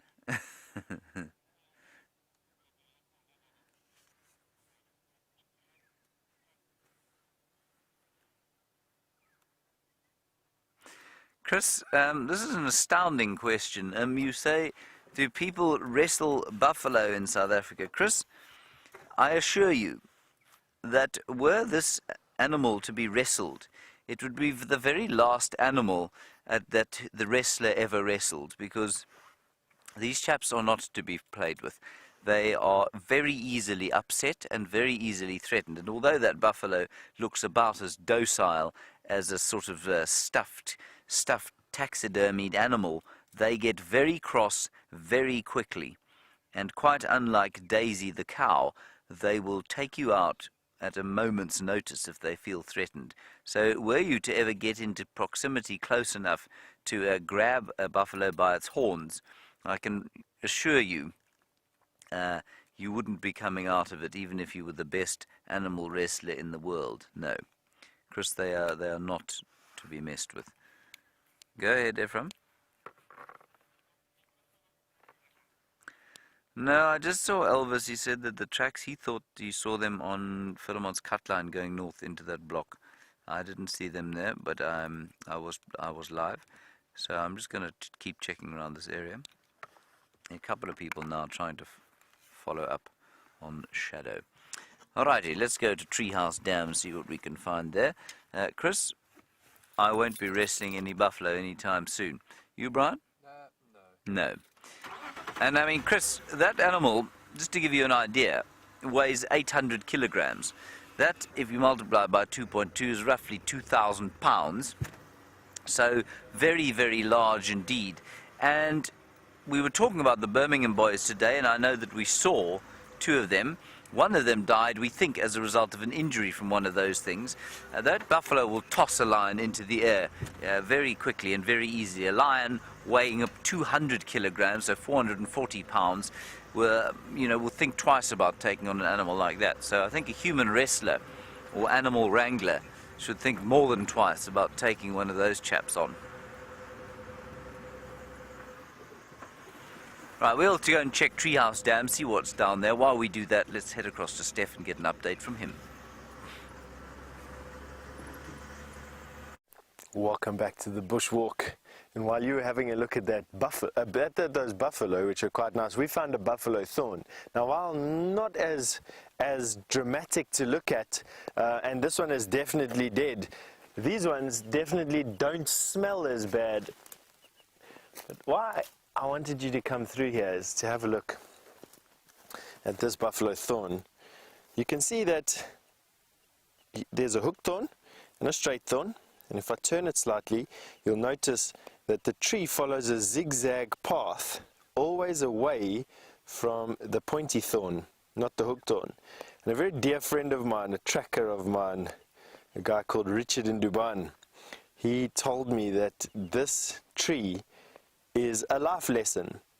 And if this is the course of your life, and these are decisions that you need to make, it's always best to learn from the mistakes you've made in the past to avoid the same mistakes in the future. And that's the way, he says, the path, or the tree of life, as he called it, goes through to its terminal point. Quite nice, eh?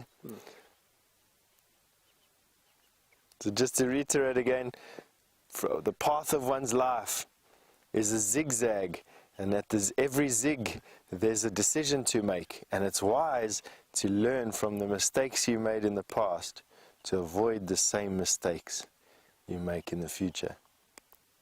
The tree of life, buffalo thorn. Right, but that's also not exactly why. That just happened to be where we were standing next to. But what's really caught my attention is this. This is a fairly fresh pile of elephant dung right here. And as you'll see, there and there and here and here, all over.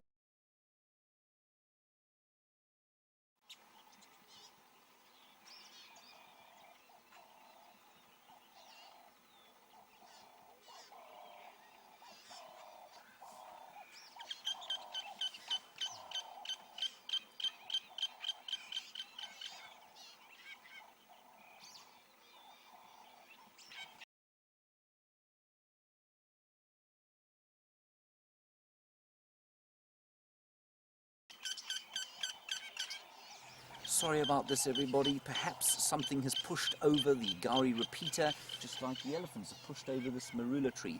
Our technical team is rushing around, madly trying to fix it, and we'll be back with you as soon as we can.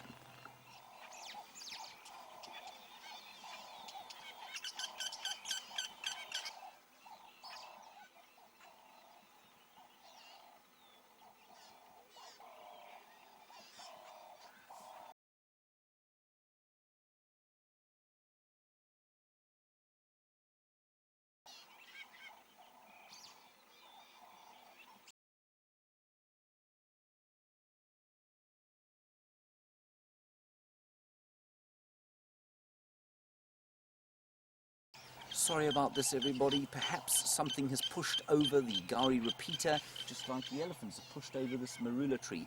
Our technical team is rushing around, madly trying to fix it, and we'll be back with you as soon as we can.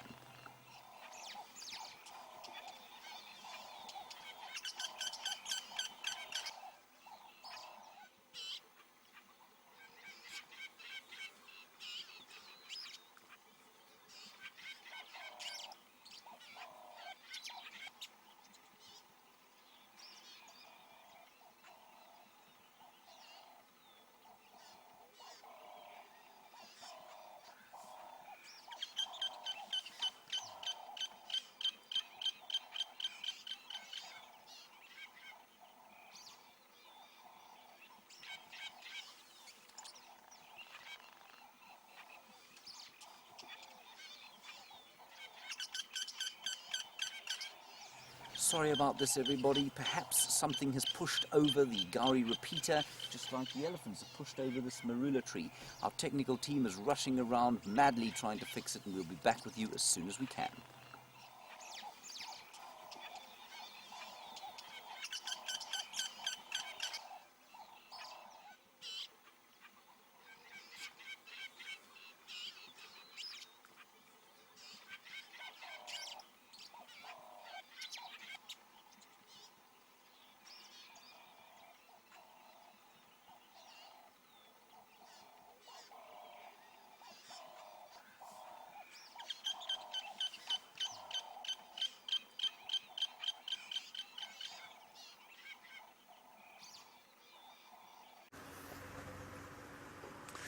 So everybody, sorry about that. It's going to give me great pleasure to tell you what I'm now going to tell you.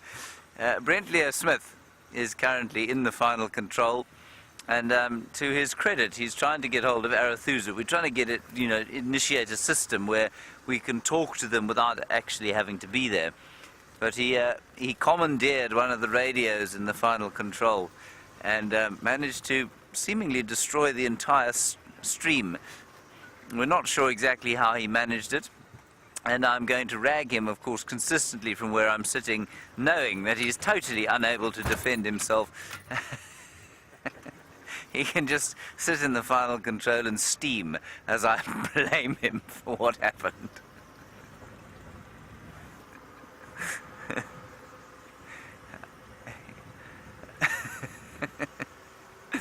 Yeah, it wasn't really his fault. Well, sort of. It was, maybe. We'll leave it at that. Okay, no further signs of shadow. We're going towards the Triple M break, where we're going to find some elephants. Steph is still on bushwalk with the buffalo thorn.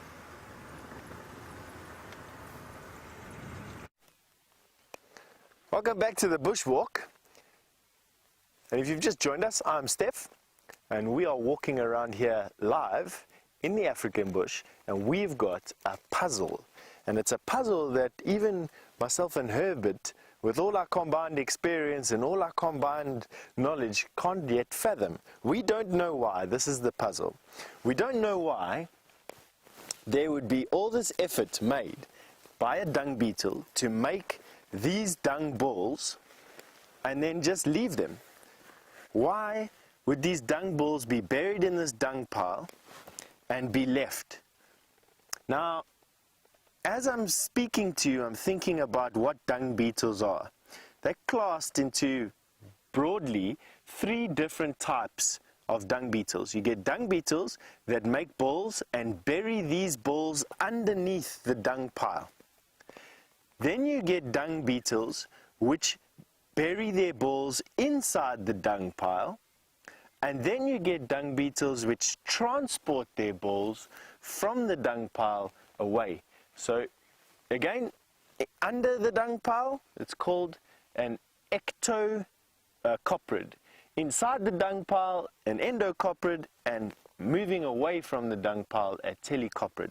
And I think what we've uncovered, and this is just what I think we've got some endocoprids. This is a dung beetle that's buried his ball in the dung pile, and inside here is an egg. And inside this dung beetle, this dung ball would be an egg. The larvae would hatch at some point, would feed on the dung that's compressed inside this ball and come out as a dung beetle. However, and this is the however part, I've never before found dung balls this size inside a dung pile. And so that's the puzzle. I don't know why. Why would a dung beetle spend all this energy to make a dung ball and then not bury it or not take it away, especially of this size? So good puzzles this morning. I don't know, I'm going to have to give it some thinking. If you want to join in my thinking, you're welcome. You're obviously welcome to send through whatever comments you have, or if you do find out something about that, send it through to questions@wildearth.tv or use the hashtag SafariLive, and I'll try and share it with as many of you as I can. Right, let's carry on going.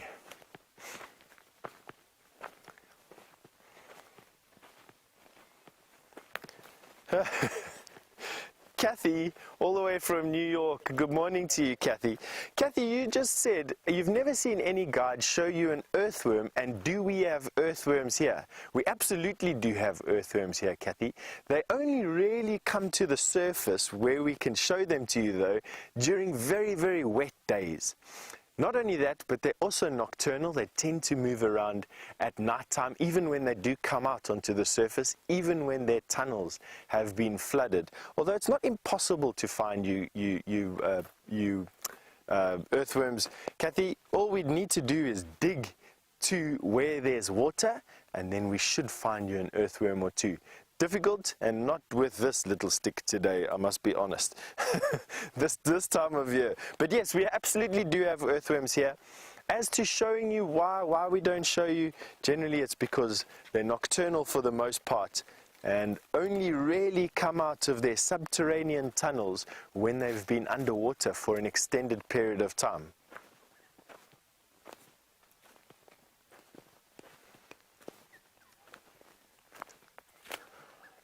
Now, you might find that we're sort of lackadaisically wandering through the bush here, but in actual fact, all I'm doing is I'm heading from clear patch of bush to another clear patch of bush, and then I stop and I scan the surroundings. We're using our ears and eyes and my senses to try and scan the bush. We don't ever want to become complacent here in the bush.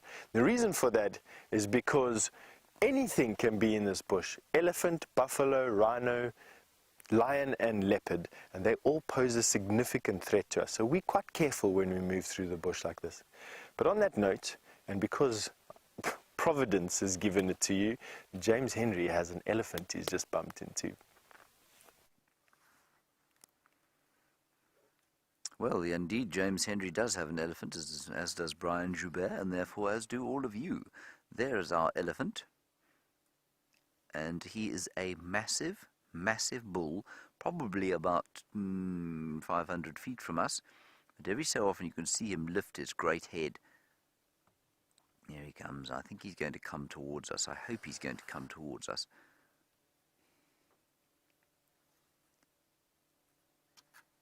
And I reckon he's probably about as big as he's going to get. He looks like a well-old elephant, probably at least 45 years old. I can't see exactly, but we'll just see if he doesn't come a bit closer. You can just hear him breaking his meal, enjoying his enjoying his breakfast of sticks, I think it sounds like.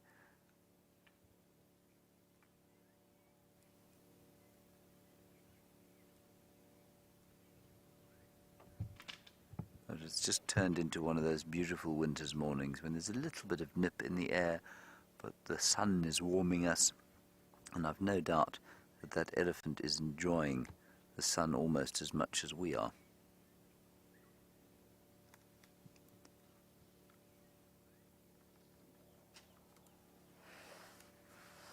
Beautiful. And of course, this time of the year, a challenge for all animals, but especially a big animal like this. It's not easy for him to find sufficient to eat. And of course, he's got such a massive mass to maintain. Here he comes, weighing in at 6 tons. And you can hear you might not be able to hear it, but there's a great deal of crunching going on, and that crunching, of course, is because he is moving bark or stripping bark from probably bits of combretum wood and roots. I suspect he's probably pushed over one of these red bush willow trees, and he's now sort of stripping the roots. They tend to enjoy the root bark and the outer edges and cambium layers of the roots. And cambium layers, of course, the vascular tissue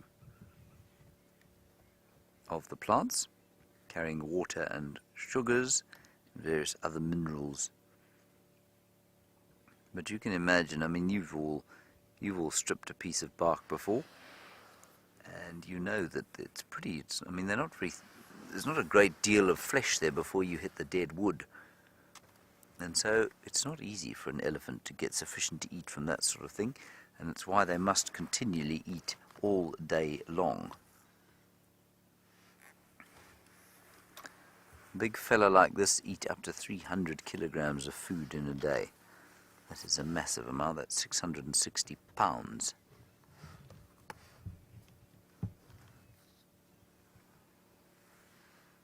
But he doesn't look like he's going to come any closer for now. But let's just sit here and see if he doesn't pop out. Because it does sound like there's some other elephants quite close by.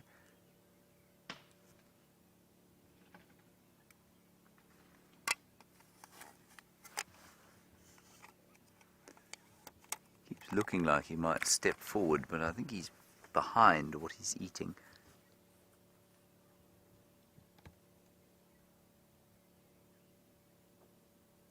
Oh, he's streaming from his temporal glands there, I see. So something's got up his nose. He might be in must, he might just be irritated, he might be nutritionally stressed.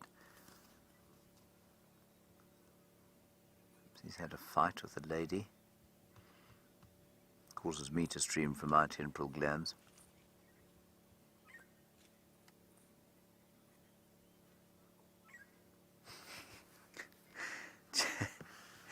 Justin, your question reminds me of a cartoon I once saw by, I think, the late Gary Larson. I'm not sure if he's still alive, who used to write The Far Side.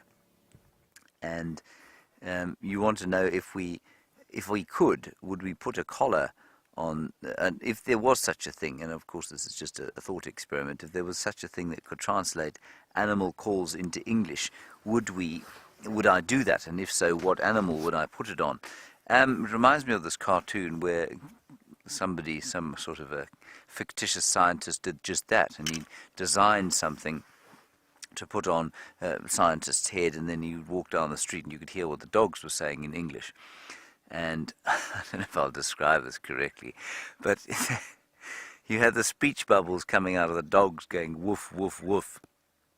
And then the translation of that to the scientist was, hey, hey, hey, hey, hey, hey, hey, hey, hey. So they weren't saying anything at all other than hey, hey, hey at each other.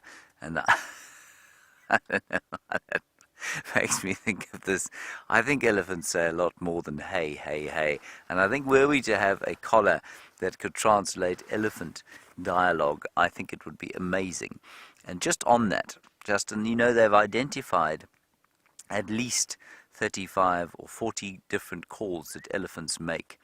Now, what's interesting to me is that apparently only 5 of those are made by males exclusively, and about 20 of them are made by females exclusively, which means, as in our own species, and I don't mean this in any way to be a sexist comment, the females communicate with each other a great deal more than the males do. And I just think that is really quite interesting, because we know in our own society that men tend more to silence, I think, or they don't tend to more to silence, they tend to, I guess, slightly less social interaction, slightly more distant social bonds than do women. And then so often I find that elephant behavior mirrors our own. And if you watch elephant societies where the bulls, yes, they form little groups, but then those groups are kind of temporary and they go off, and the lone bulls knock about on their own, and the females live in these closely knit matriarchal societies where there's a real close affection and frequent communication between the females of the species, and I think that's relatively similar to our own. So that, in a long-winded way, Justin, yeah, I suppose addresses the possible issue of a collar able to translate elephant speak into English.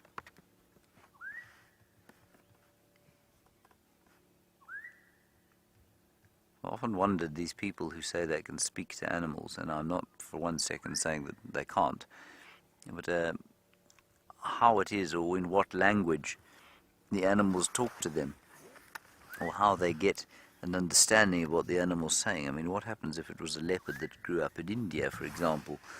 and you didn't speak Tamil or Hindi, would you be able to understand what the leopard said? Brian? Maybe. Maybe. Come on, come out here, elephant. Oh, brilliant. Thank you, Sharon. You say that Gary Larson is not dead. That's brilliant. Has he retired, Sharon? Because I cannot remember seeing a cartoon from him, a new one, for many, many years. And if you don't know what The Far Side is, everybody, by Gary Larson, go and have a look. And Safari Dean apparently has posted that that dog and scientist with his dog translator head on Twitter. Check it out. It's hashtag Safari Live. Hey, hey, hey, hey, hey, hey.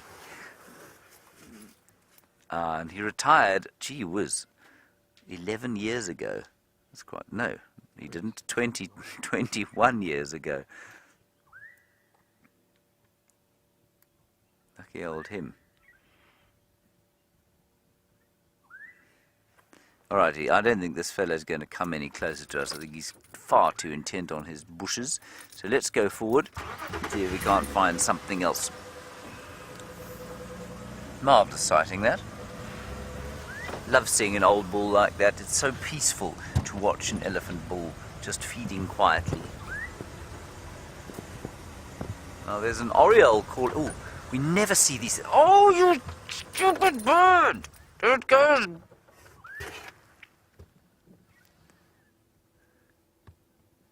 We never see them out in the open. I had it a little bit. Did you have it a little bit? Oh, well spotted. Anyway, while I get over the recalcitrance of that black-headed oriole, let's head across to Steph and get an update from him.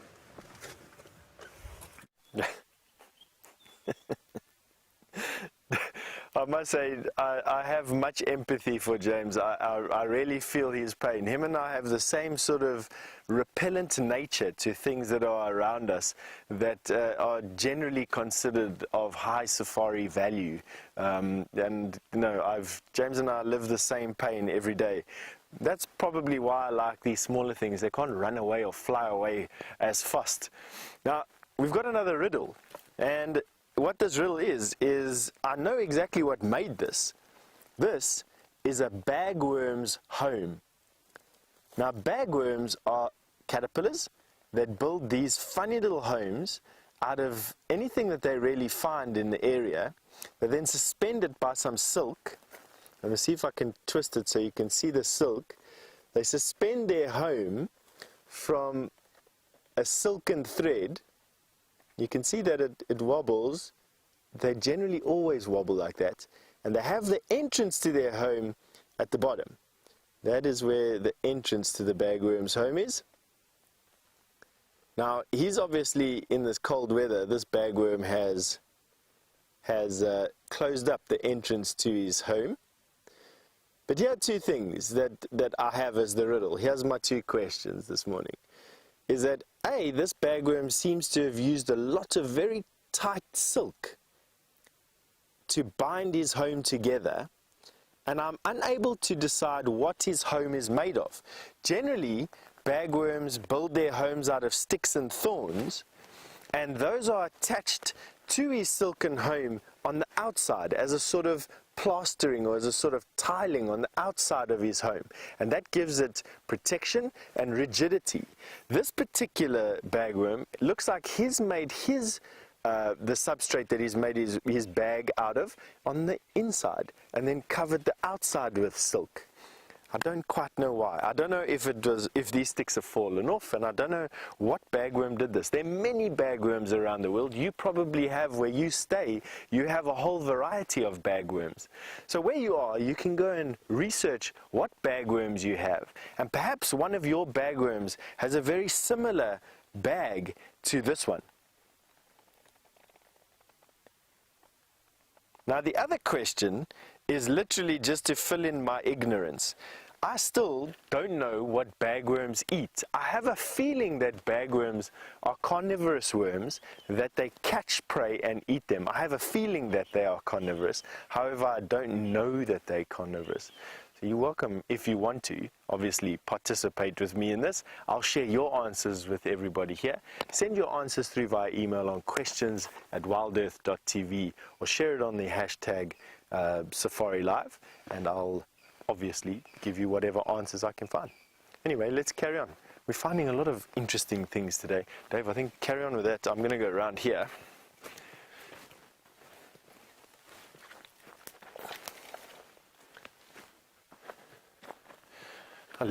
Leopold has just asked me, good morning Leopold, sorry. Good morning Leopold, you've just asked me if I'm more cautious around poisonous spiders than anything else.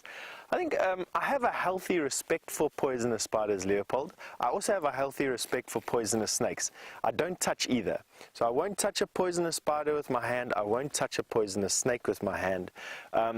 And because I've got a little boy, I don't tolerate them in my house. I know it sounds a bit weird, but poisonous snakes we remove out of the house. We have a pair of grab sticks, tongs, and poisonous spiders, if I can remove them with a piece of paper and a glass, by putting the glass over the spider and then sliding a piece of paper in underneath to then take it outside, I try and do that. I don't tolerate them in my house. Almost any other organism is welcome to live in my room, in my house, in my backpack, just those two not. And obviously a good question now would be why.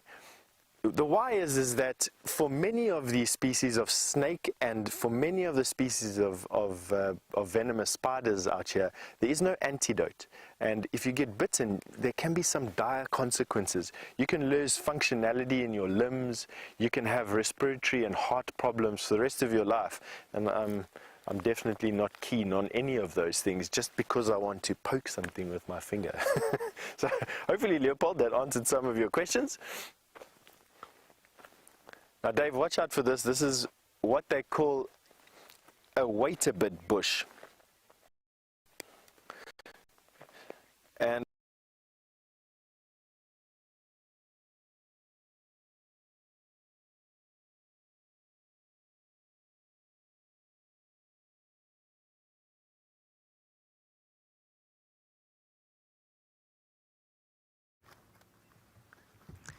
Look at that, everybody. It's a red-crested korhaan, stunning example of a male. And of course, it doesn't have an obvious red crest, and that's because it only extends that crest when it is in the midst of trying to attract a lady. Like most of us, keeps our best for when the ladies are around. Not so, Brian? Mm-hmm.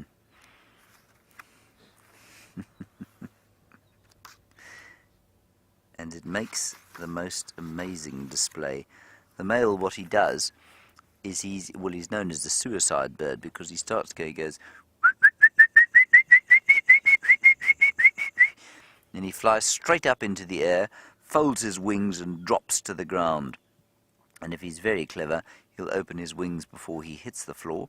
But some of the young ones apparently ain't so good at that, and they they forget to open their wings, and then they get a headache. But like Brent Leo Smith falling out of his tree yesterday. And now many of you wouldn't have seen this, of course, because this was during our rehearsal.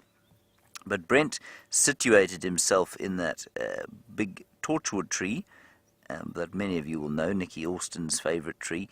And there he was sitting, perched like a, like a sort of an explorer of old, surveying the landscape. And unfortunately his descent was rather amusing because he slipped, and then uncontrollably his face went pale white, his mouth dropped, and he fell out of the tree. And we did a slow motion replay of this whole thing, and the poor fellow fell. I mean, he's very lucky he didn't damage himself, but he fell about 3 meters, which is about 9 feet. And if you would like to have a look at it, well, I think you would like to have a look at it. So here he is.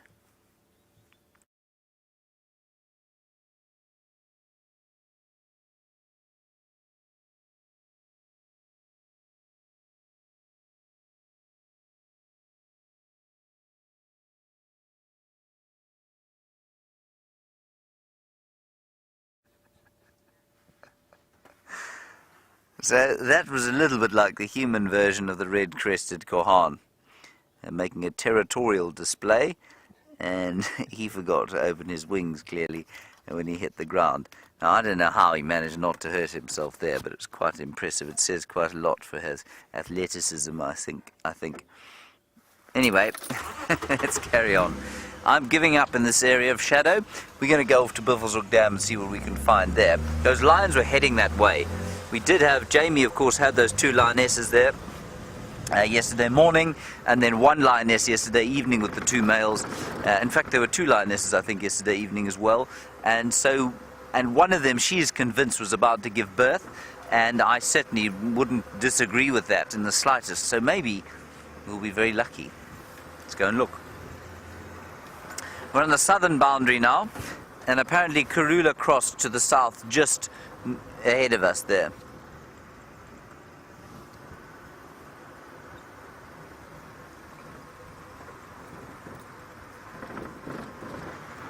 Sandy, a lovely one from you, and a very sort of, I mean, I don't want to say common, but a very, it's a very human question, this, obviously, but it goes to the sort of crux of our nature, I think. You say, are there any examples of animals of different species joining each other and sort of having some kind of form of companionship?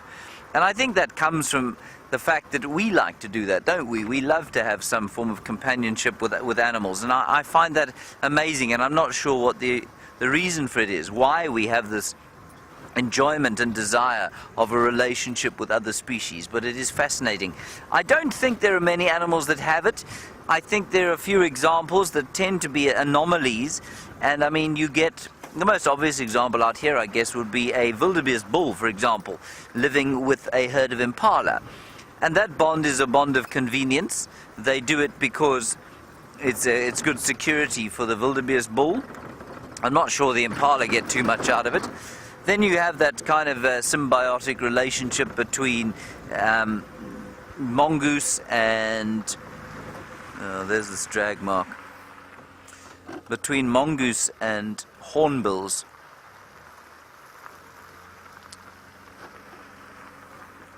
Oh, look. So here's where Karula crossed out. Sorry, Kurt, you'll have to go again with that. And you see the drag mark there.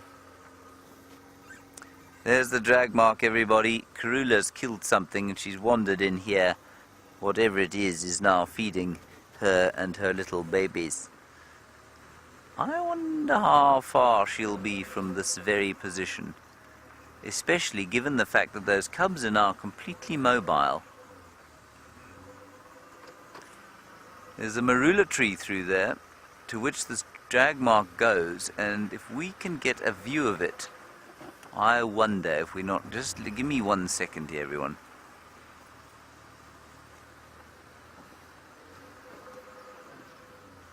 Let's just keep an eye, because we have the super zoom camera, and we might be very lucky.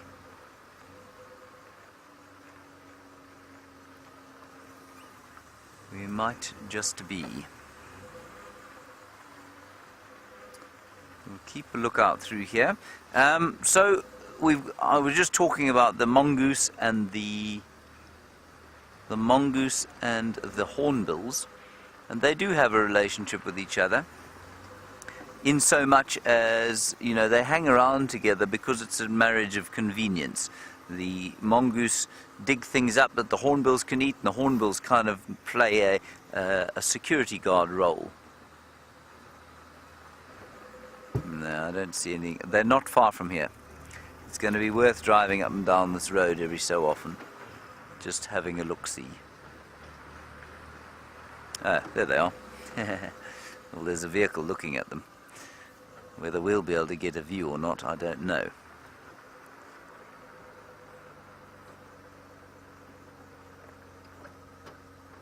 You see the car in there, Brian?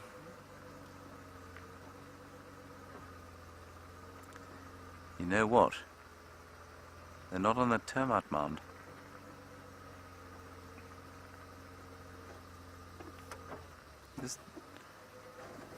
Sorry, let me go forward. Just pound that zoom lens onto the termite mound there and see if there's anything there. Niggies. But they may well use that as a little sort of play spot. That is so dreadfully tempting to become a trespasser right now.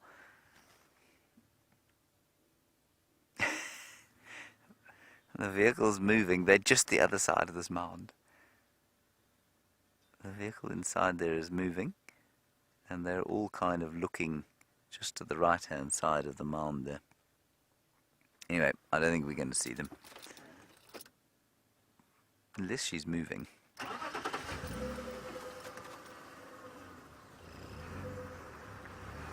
Sorry about that. That was very close, wasn't it? Could have been great fun. Anyway, in terms of an actual bond though, Sandy, no, you know, in the wild, it's so I don't think it happens. You get these anomalous things where, like, a lioness will kill a baboon and then adopt its child for a while. Normally the child will then be, or the baby will then be eaten by another member of the pride. But very few interspecific bonds where animals actually actively live with each other. You know, there is one. I've got a really good example of one. There was at Mombo in Botswana, which is in the Okavango Delta. Other way around, the Okavango Delta, which is in Botswana. At Mombo, they had a single wild dog. She was lonely, and she hooked up with a little pack of blackback jackals, a pair of them, and she used to live with them. And they did have an affectionate relationship where they would greet each other. She would greet them like a wild dog would greet, and they would greet her like like jackals would. I mean, they're relatively closely related, and certainly couldn't interbreed with each other. She would go off hunting, she'd feed the adults and the cubs, and at one stage they had a female hyena as well that joined the group. She didn't have an affectionate relationship with them, but she certainly used to hang around them quite a lot. Maybe just to scavenge, but it may also have been for the company. Who knows? There's a really good example of it, Sandy. Right, so we're going to go off to Buffelshoek Dam. There are apparently elephants at the waterhole camera. We're sort of equidistant between Buffelshoek Dam and there, so I think we'll go to Buffelshoek first, have a quick look for the lions, and then we'll see if we can't bash back for the elephants. That will be quite fun. It's today Wednesday, Brian.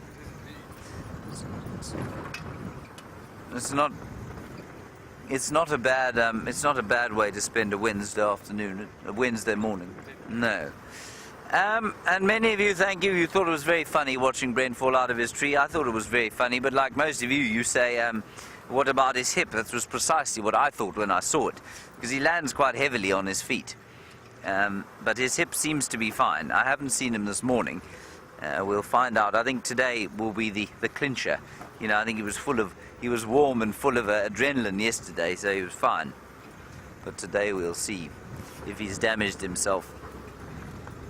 But he's unusually naturally athletic, is Brent, so I think he'll be fine.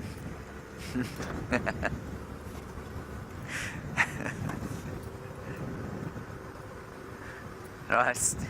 Stefan has managed to find a predator of some sort, a poisonous, venomous predator that is dead.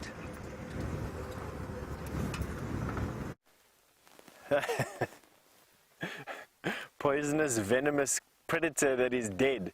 We're talking about unlikely associations. Have a look at this bush that we've just found here. This is a common spike thorn that is just jam-packed. But what you're looking at over there is something that I've very, very rarely seen before. Have a look at the scorpion that's tied up in the web right here with the spider that killed it right next to it. Have a look at that. Isn't that amazing? So what's happened is the scorpion has climbed into this tree, this tiny little tree, to look for some prey, got tangled up in the spider's web. The spider then took great advantage of the sting not being able to be effectively deployed against it and bit the scorpion, and obviously injected a toxic enough amount of its venom to kill the scorpion. And now is feasting on the scorpion. A massive, awesome meal for this spider.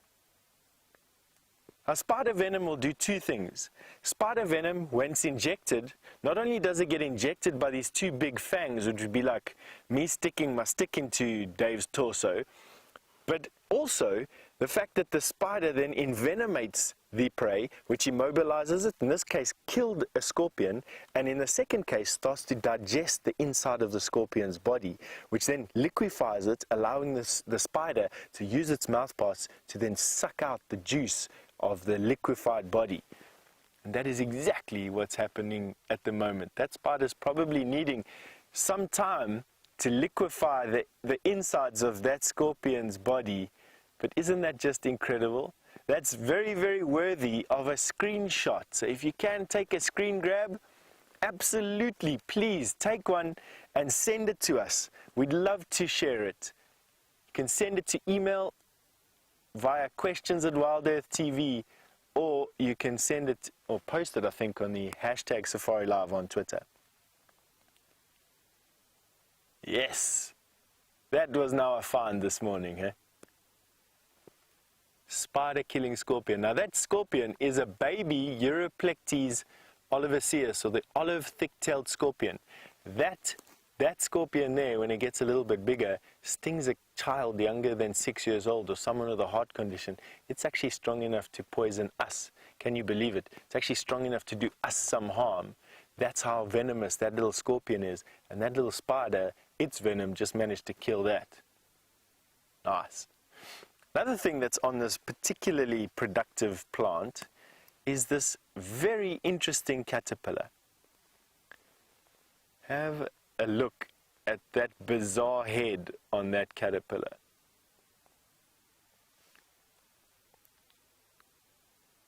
Isn't that the weirdest thing you've ever seen? Now, I don't know what caterpillar that is. To be honest, I have actually seen this caterpillar in my moths book. I just cannot for the life of me remember what moth or butterfly this turns into. But that very, very characteristic face or head on this caterpillar is what is giving it away. Oh man, this is just such a cool finding.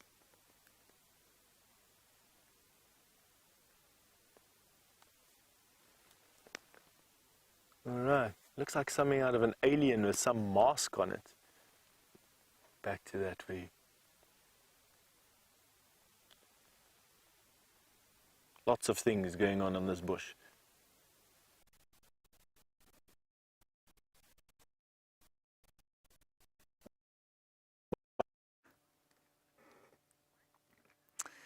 There is the Batalua, everybody. And he's very unfortunately silhouetted by the brightness of the sun. But still, he's a very pretty fellow. I was going to take a photograph, but I'm afraid the light is too much behind him. Can't tell if it's male or female from here. Hang on a second, maybe let me just look with my binoculars. But he's very, very confidingly sitting there, and there's a pair of them. That's Mrs. Bataleur. There's a pair of them that lives around here, and we've seen them with a juvenile many times, who I think is struggling to leave home, probably about a 4 or 5 year old bird. Not quite with adult plumage. That is the adult though. You can't really see it, but she's got quite a lot of brown on the back of her wings. As I say that, I'm just going to, oh, there we go, Brian, the usual story. Very nice, very nice. The usual story, for those of you who don't know, everybody, is that as soon as I see an animal, it feels the need to void its bowels, which is offensive, I think. And Mrs. Bataleur of Leadwood is no different. I say Leadwood because that's the road we're on, and they have a nest pretty close by to where we're sitting now. She's just surveying her domain. on this Wednesday morning. Feels almost Sunday-ish. It feels so lovely and relaxed out here. But it isn't Sunday, is it, Brian? No, no, no.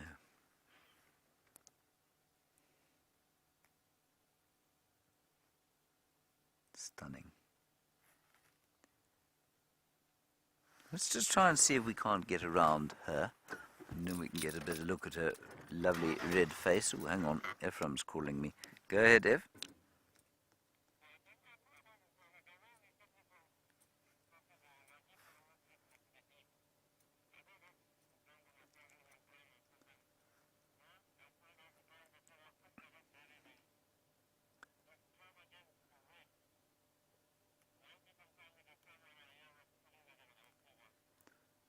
Ah, okay, copy that. Thank you, F. Well done. Ephraim just said he followed the tracks of Shadow. He found the tracks, but they've crossed back into Arethusa. So we're a bit far from there for now, but we will definitely try and find out what's going on there for the afternoon. Right, on we go. It's interesting that she did that because she had the baby with her. You know what? Maybe she crossed. I don't know. I don't know what's going on there. I'm sick of trying to guess and then being proved horribly wrong. There's a better view of the Batelier. Mrs. Now you can see she's a Mrs. here. Well, obviously not quite yet. But Papow. Now you can. Because of the brown all the way to the bottom of her wings. James Richard, you want to know how many of the birds of prey out here are territorial and who has the largest territory? As far as I'm aware, most of them are territorial, but the one with the largest territory is the Marshall eagle, and unsurprisingly the largest eagle. They have a territory of approximately 150 square kilometers. Now that's just shy of 100 square miles. And so, I mean, one pair of Marshall eagles will cover the extent of Arethusa, Cheetah Plains, and Juma and surrounding properties. And that's why we don't see them that often. But about 150 square kilometers, 15,000 hectares, or what's that, 35,000 acres. One territory for one pair of Marshall eagles. All right, Mrs. Battier, you've given us probably all you're going to for the day. Let's us go along to Biffle's Hook.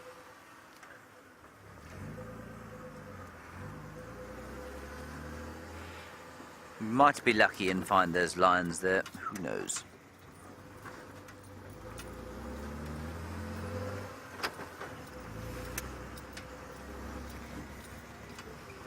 All right, let's go to Steph and get a quick update from him. We're going to drive quite quickly for the dam.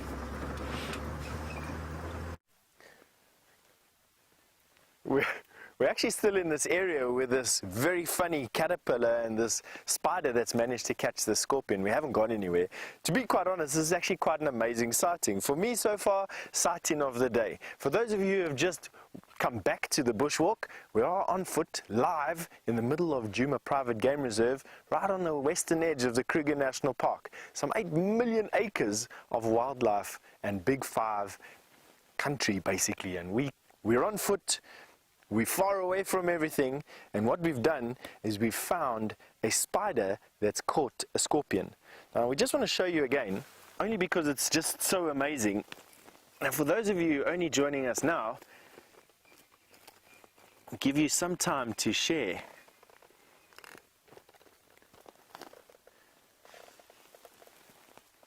Alright, I'm going to try and reveal it to you over there. There you go. You can see the spider has now moved slightly with me just shaking that bush a little bit. But you can see her legs sticking out the top, just above that scorpion that's now suspended in her web. And I have no doubt that the scorpion was unintentionally caught. The spider did not hunt the scorpion. I think the scorpion blundered into her web. What was lucky for the spider was that the scorpion's tail probably got caught in the web. and she was able to approach the spider from the side, staying away from its pincers, and envenomate it. That would have caused the scorpion to die, and then she was at leisure to sit and feed on this most brilliant meal that she's got for herself. Additionally, we've also got this awesome caterpillar that's on this leaf. Have a look at this caterpillar. Looks like he's got a mask on.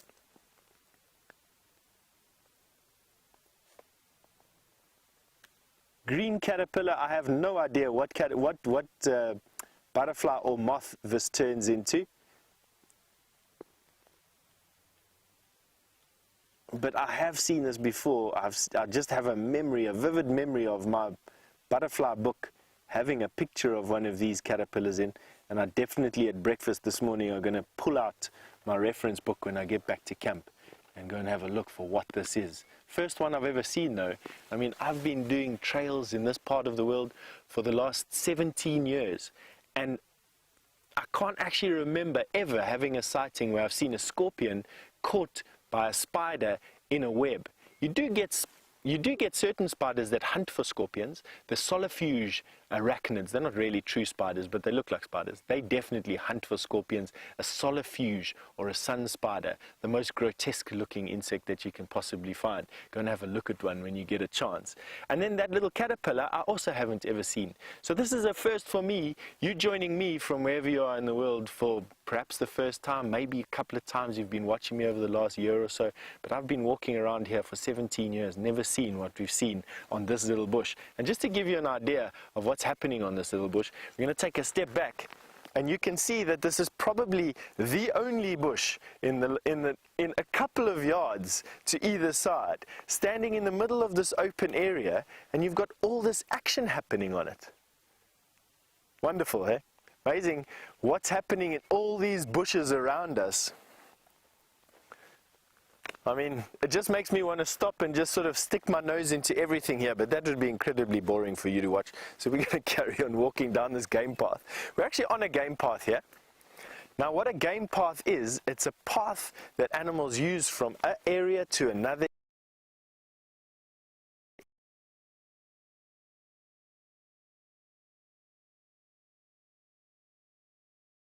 By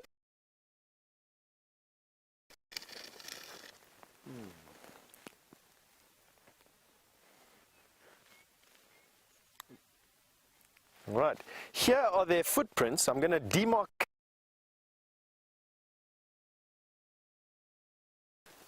We have got impala. This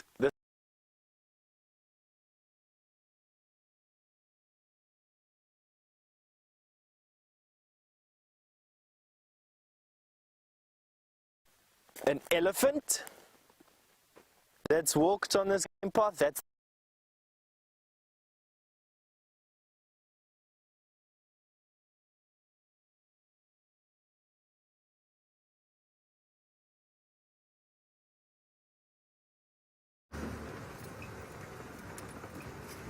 Sorry about that, everybody. We're on our way to Buffelshoek Dam. I'm afraid I'm going to have to remove this microphone from the top of my head because it is now starting to dig into my bony skull. There we go. Oh, it doesn't have its clip on it anymore. So I'll just stick it to my face. Yeah, How's that? that was good. That was the best spot. Was that the good spot to have it like there? You got some gaffer? I do. Where is it? Is it here? Here we go. Sorry about this, everyone. It was digging into my skull. It was very unpleasant. But it'll be much better now.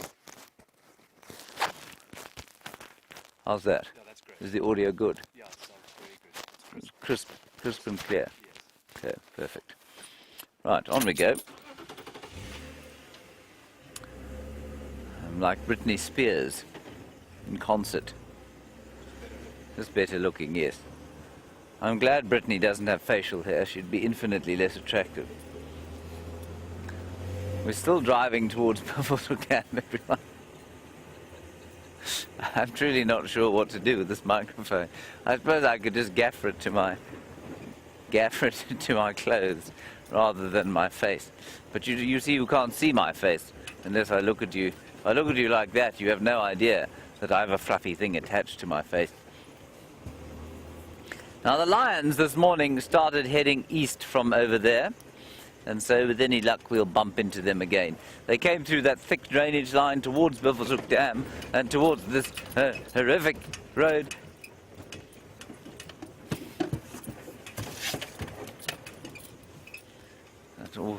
That always gets me. And maybe those lady lions as well, specifically the one who we hope has given birth.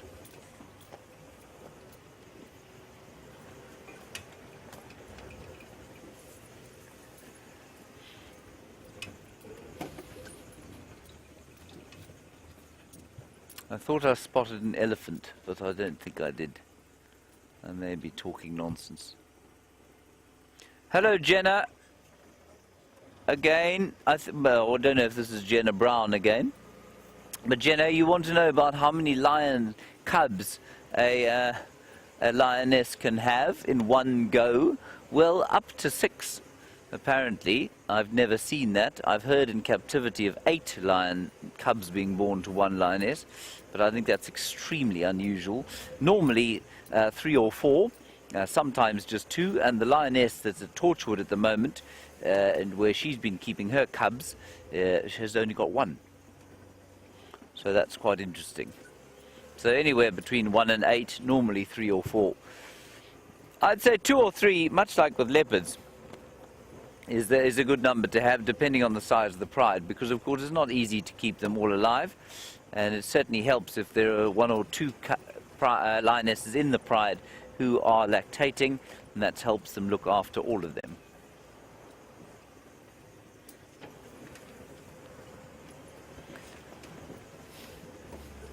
I wonder if this gaffer tape will take any of the hair off my face when I remove it. Anyway, we're not too far from the dam now, so we'll just pop around the corner there and see what we can find. It is interesting though, just as we sit over here, in fact no, let me go around the corner to show you, but just how the landscape has changed, how the colours have become the golden and brown colours of the winter, especially when you get onto a bit of a high point and you see over the vegetation. And yes, there's a little bit of pink and red in there, as you would expect. Ooh. These birds never sit still for any length of time. Maybe they will now. The green wood hoopoe, aka used to be red-billed wood hoopoe. Can you see the one up there, Brian? Well spotted. Oh, beautiful. Look at that. Stunning. And that long beak is a probing beak. It's for digging in the fissures of the bark, seeing if it can find beetle grubs. And that's quite a big bird, you know. That's almost a foot long with the tail. In fact, easily a foot long with the tail. That's fantastic. Amazing shot. And selecting specifically for that dead piece of branch where there's likely to be rotting wood and therefore wood borer beetles and things that have laid their eggs inside. Very nice, Brian.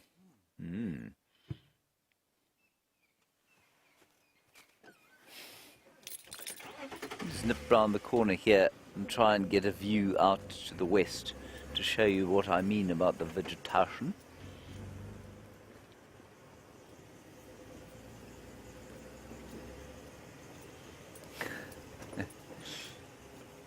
Maybe.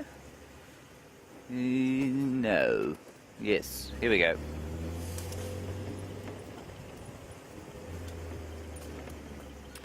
There, so you can, the camera will now sort of skim over the tops of the trees there. Can you do that, Brian? Or is it, have you got sufficient height?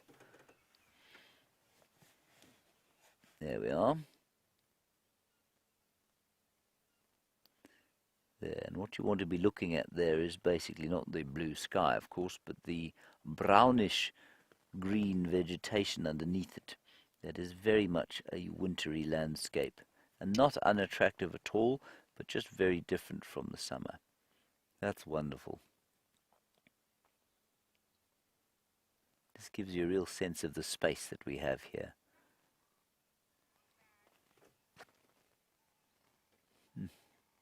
Wonderful. Justin, nice one from you while we drive along to Bivelshoek Dam. I've now got spider web stuck in my microphone attachment. You say, how bad is the deforestation in South Africa? Justin, relative to the rest of the world, not very bad at all, you know, but that's largely because we don't have forests, really. There are very few actual forests in South Africa, some along the mountain ranges, which have been, in some areas, denuded and deforested so that exotic plantations can be planted, and that's a bit sad. But there are pockets of mist belt forest and sand forest that are very intact in this country, but I suspect that we haven't had, oh, that's a grey-hooded kingfisher, and it shouldn't be here. No, it's not a brown-hooded kingfisher. It should be here. That's a beautiful shot. That's fantastic. Well done, Brian. It's one of the only colourful kingfishers that does remain through the winter time, with its halcyon blue backside. Oh, absolutely amazing. Did you notice that, everybody? Battalier and kingfisher void their bowels on sight of me. Stunning. So that is the brown-hooded kingfisher. I should put this on my jacket now. It's starting to fall off my face. I think this is a good idea, actually, this head thing, but we may just have to modify it slightly so that it doesn't bore into my skull. Don't you think, Brian? I don't think I should have to accept that. No, you don't want things boring into your skull. No, having something boring into your skull is very unpleasant. It's not a good time. No. A very bad time. I'll have to have a word with Jean-Andre. Justin, sorry, yes, you wanted to know about deforestation. So the country that is South Africa doesn't have sufficient rainfall to have extensive forests, and what we'd call this is woodland.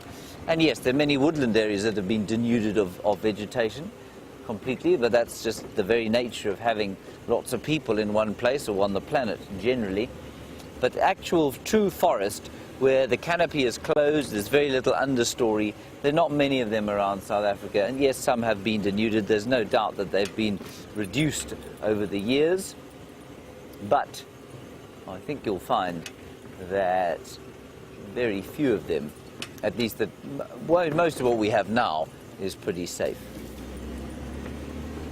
Unlike, say, areas of the Congo Basin, which is in the middle of the continent, where there's a lot more rain, there are huge rainforests there, and there European logging companies are doing horrible damage. Let's head across to Steph. He's got another arachnid to show you.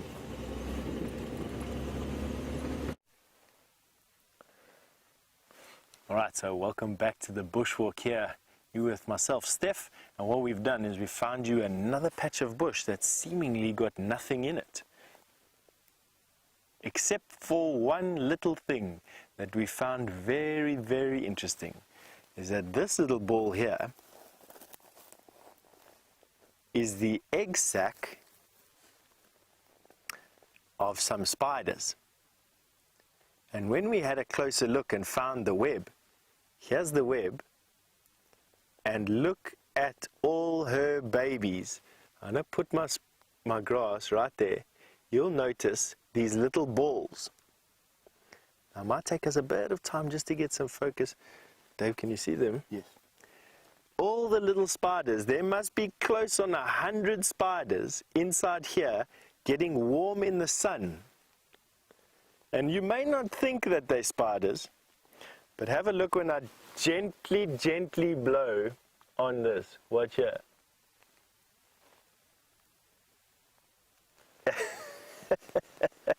Isn't that the most incredible thing? Now obviously you get spiders that live in communities, like you get baby spiders, and obviously baby spiders before they get big enough to fly away, and I'll go into that in a second. But you do get spiders that live in communities. Spiders that live in communities are able to hunt larger things and overcome larger prey, and obviously share in everyone's, or everyone as a contributing factor. I don't think that this is the case. I think that in this particular case, we don't have a community web spider. We've just got spiders that have hatched at this time of the year, as unbelieving as that even sounds to me. They are spending their first couple of hours, they were probably hatched last night, spending their first couple of hours just warming up in the sun. What will happen then is these spiders would one by one crawl to the tops of these grass stems here and then balloon. They hunch their back over and they let out a stream of silk into the wind, which eventually creates enough drag on that piece of silk to whip the spider away. And that's how these spiders spread through the bush here.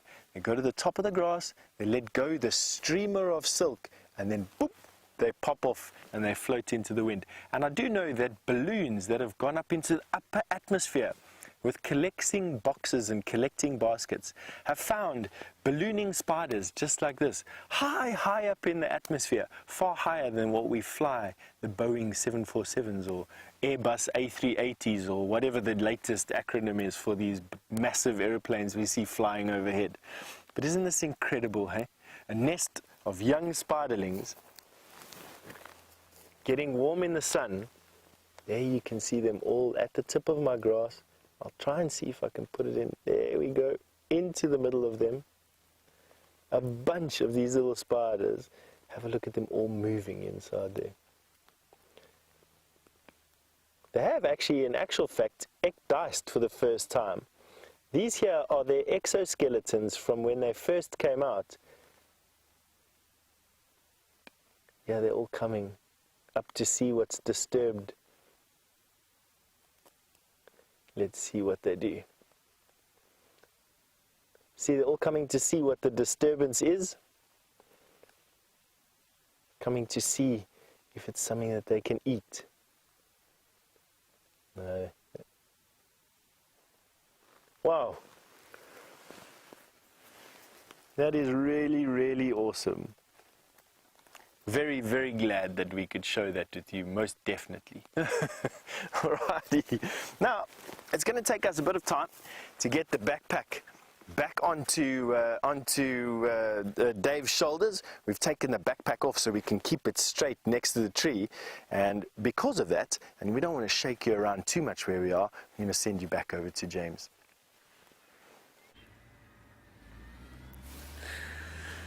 There is an enormous pile of dung, everybody, and just behind the dung is what actually we wanted to show you. Ha ha ha! Kirsten thought we were only looking at dung. We're actually looking at a lioness. There she is. It's the same lioness, I think, that Jamie had around here yesterday evening. And I'm afraid in the background, of course, the sound of a major mining excavation going on, because we are right near Buffelshoek Dam, which is being modified at the moment. She doesn't seem to be vaguely affected by it, but she is lurking around this drainage line to the east of the water. So I've no doubt when the earth-moving equipment stops, she'll move down to the water and have a drink. I wonder if, I don't know if she actually gave birth. I doubt she gave birth last night, if she's lying here. But it's possible that she did, somewhere in the drainage line, in the little sort of alcoves that exist in this dry riverbed that runs away from the dam. She's not doing a great deal, is she, Brian? No. She did look up once. Erlene, good question, to which I'm not sure I know the answer, but I think I do. You say, have the Birminghams been introduced to their cubs yet? I think they have. I'm pretty sure that a male was seen with the Torchwood female and her cubs. That's the Nkuhuma lioness and her cub. I think they have seen a male there. I know male tracks have been in and out there continuously, so I think it's very likely that those males, or at least one of the males, has met it's his or her cub, not his or her cub, his or his brother's cubs. I'm not sure about the other ones because we haven't seen the other ones yet, and we think that they're probably not too far away. When you turn your head, you lose an audio. You can't hear me when I turn my head. Okay. How's that? That's great. Is that fine? Perfect. Shall I just maybe this? Now there we go. Now it's okay. Now we're talking. Okay. So now, I mean, my audio won't be muffled at all. No, Yes. Okay, that's the winner. Good. Let's have a look at the lions. So we've got those other two males, and basically, at least the other two cubs, we think, born to that other lioness, and we think that she's in that drainage line almost exactly where those two males walk today. So it's possible that they are actually lurking around with their new offspring there as we speak.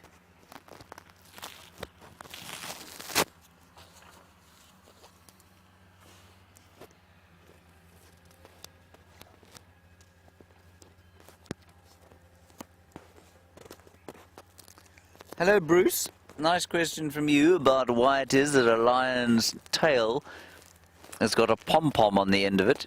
We think that it's largely for a following mechanism. Basically, if you can find any animal out here that has something unusual on its back end, is normally sort of written off to a following mechanism. So when the lionesses follow each other on the hunt, or when they are when they're leading their cubs through thick bush, then obviously that fur ball on the back of the tail makes a big difference. It helps them to follow each other. And so we think that's why, in the same way that we think that's why they have black on the backs of their ears. We think that helps them to basically find each other when they're hunting. And while white might be more obvious, I think the contrast provided by the black certainly does play that role.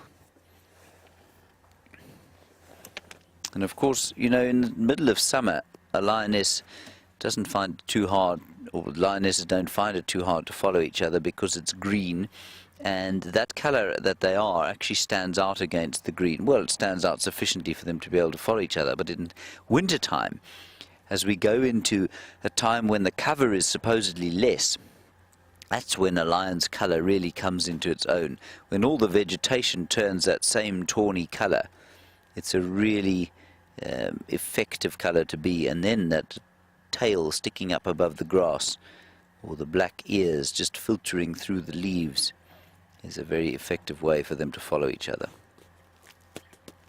But she ain't doing much, this lioness.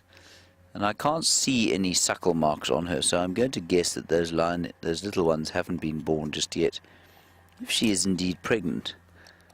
I mean, I think Jamie's assessment of her pregnancy certainly looked extremely valid yesterday when I saw her. Oh, but her nipples are a bit distended. You know what? Let me move a little bit. Let me move a little and see if we can't get another view. How's the audio sounding now, Brian? Is it perfect? Does it sound crisp? You look like a pharaoh of sorts. A pharaoh? Yes. Good. Excellent. Do you think Gendre will be impressed with my innovation? Exceptional. Kirsten says I look like an idiot, Brian. But that's rude. Kirsty is She is rude, isn't she? horribly. Dreadful person.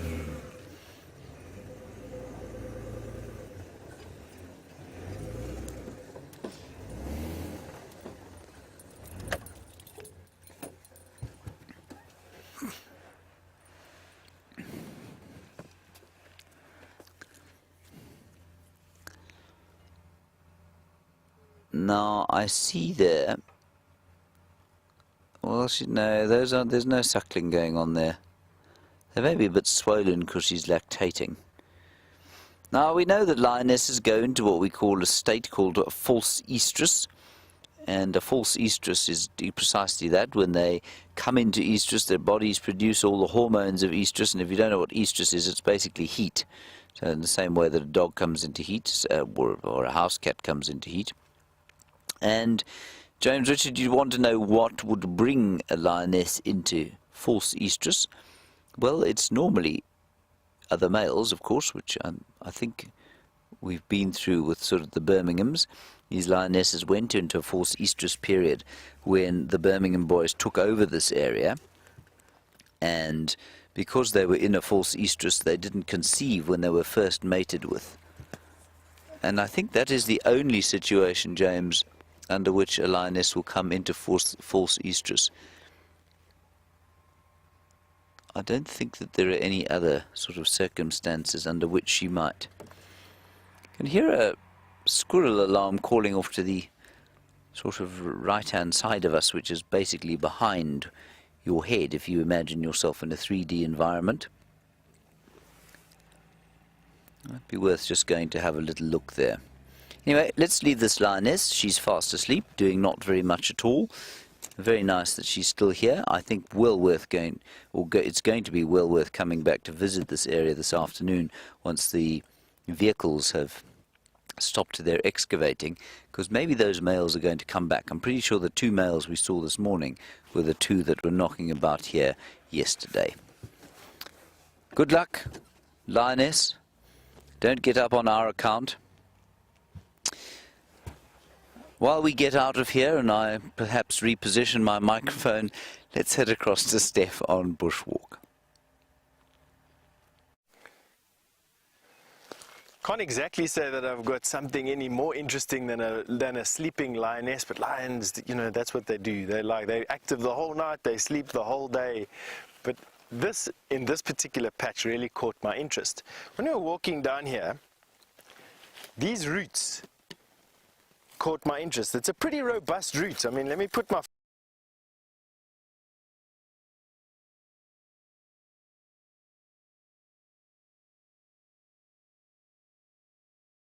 There's an exposed root, but when you look around me,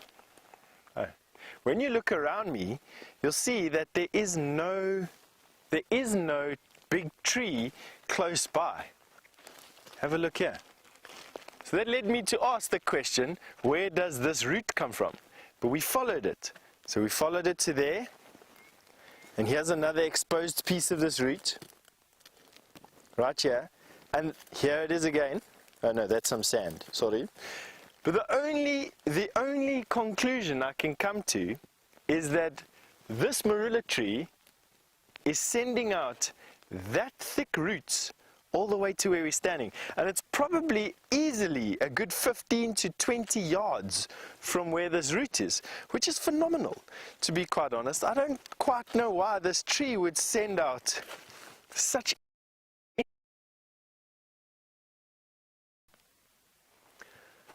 Right here where we're standing, I mean, obviously there must be something underneath the ground over here that is stopping the roots from going down.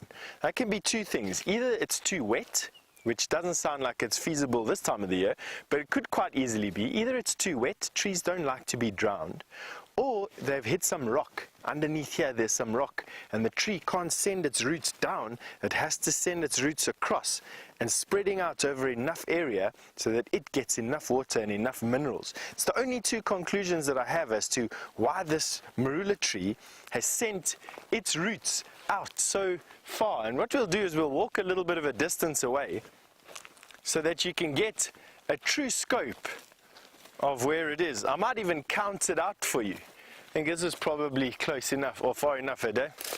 Let me count it out for you, I'll show you.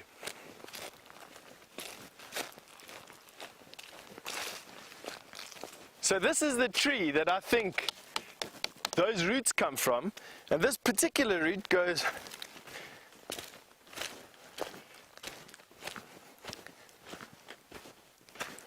...12 yards away from the tree, and it's still thick, it's still this thick. Amazing. Truly just wonderful.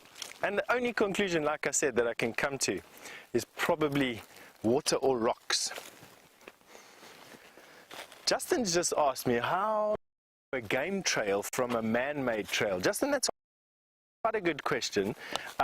In an area where you've got lots of people walking, you could expect that some trails would be made between crops and fields, water, perhaps a shop, and the local village or a kraal or a feeding area for cattle. in areas like this, made of game paths between feeding areas and water. And the key differentiator for me would be two things: the lack of domestic cattle footprints and the lack of human footprints in an area. You just very rarely do you find domestic cattle inside.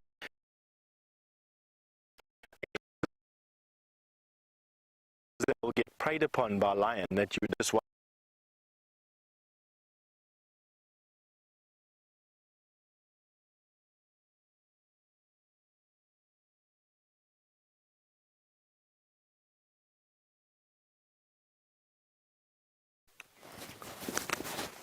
Nessus in Vancouver Pride. We're back again, everybody.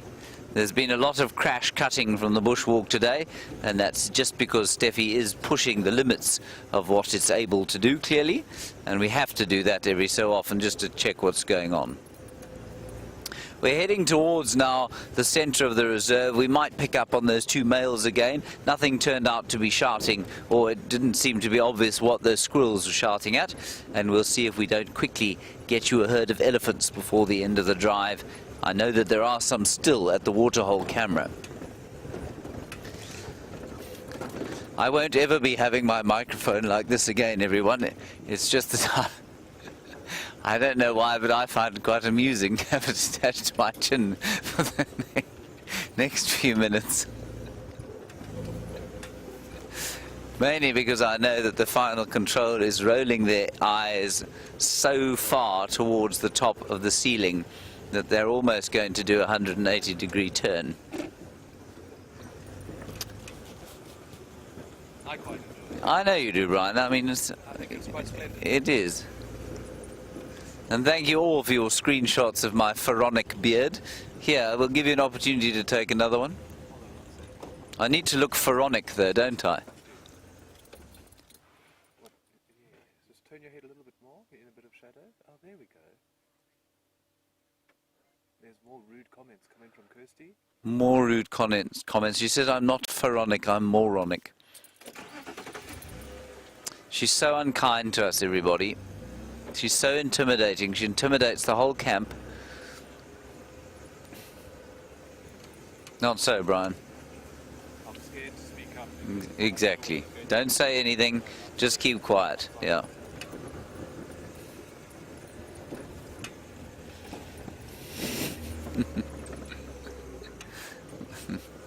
All right, just a few more minutes of drive, everyone. I'm going to drive relatively quickly down here. I just want to see if those lions didn't pop out here. I think you'll probably find they were heading for the dam there, and then the earth-moving works began, and I think you'll probably find they therefore sort of stopped, either just shy of the dam, or they've gone past it and they're not too far from where that lioness is lying. I hope she has babies around there. I can't wait to spend a bit more time around some lion cubs. They're just so very special. And as Jamie said the other day, you know, we were busy postulating on why it is that Karula and Shadow, or specifically Karula, is seemingly spending time so far in the southern corner of her territory. Jamie said, well, you know, there's been a huge amount more lion activity on Djuma than there has of late. And she's right, of course. The Nkuhumas have been up and down here continuously. The males have been spending a huge amount more time on Djuma than they did for the first sort of, well, I mean, they've been around almost a year now. For the first, I don't know, 10 months, they probably spent far more time in the last 2 months here than they did in the previous 10 months combined, I think. And so that may well have resulted in Karula just pushing south a little bit with their cubs, and also in the hyenas, of course, disappearing to Simbambili. Brian, what are you laughing at?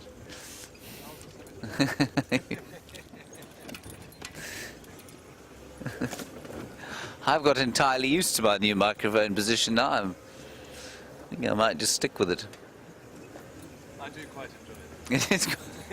I imagine from where you're sitting, it must look quite amusing. I can't see a difference, of course. Yes.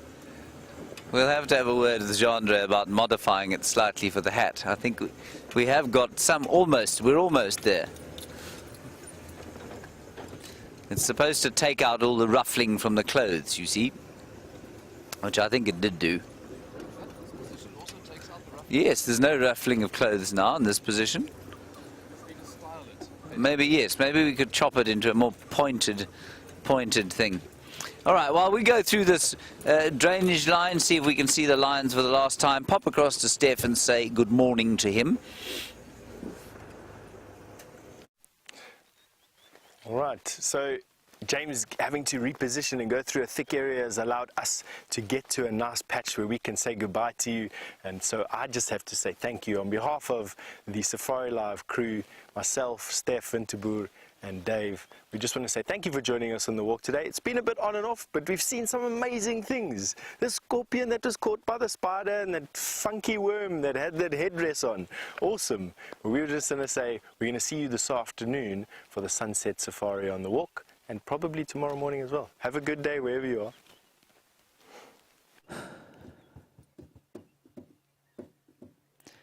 I've not heard Steph use the term funky before. Funky worm? I can't wait to see a screenshot of the funky worm. He's really loosening up his ass, Steph, isn't he, Brian? Using a term like that.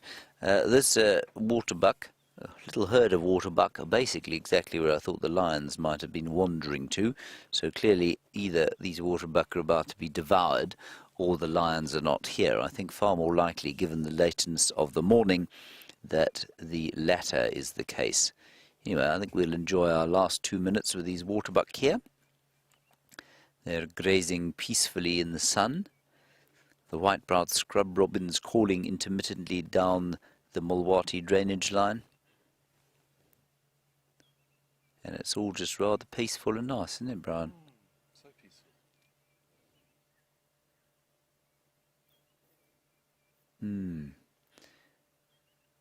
A couple of orioles calling, one or two crested barbets.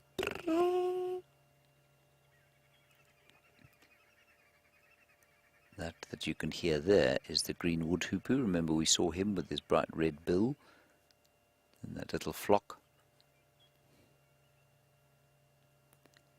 But everybody, if you ever feel a sense of tension and a need to let go, I've got to tell you, a winter's morning in the Lowveld like this is possibly one of the ultimate ways to unwind completely. And that's why thousands of tourists come here year after year to absorb the peace of this ancient wilderness.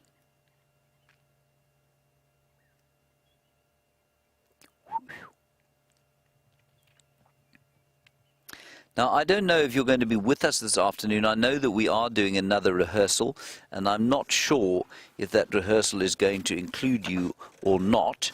But if it isn't, I am sorry about that. But we will be back to normal programming as of next week. And so... Sorry, it will be private this afternoon. Thank you, Brian, for your efforts today.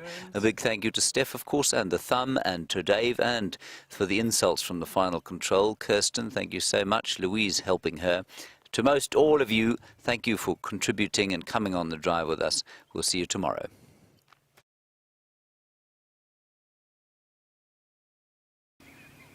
Stations located 2 male lions at Djuma Dam. Yes, are stacked because their ears are so much better than ours. Recognize the pattern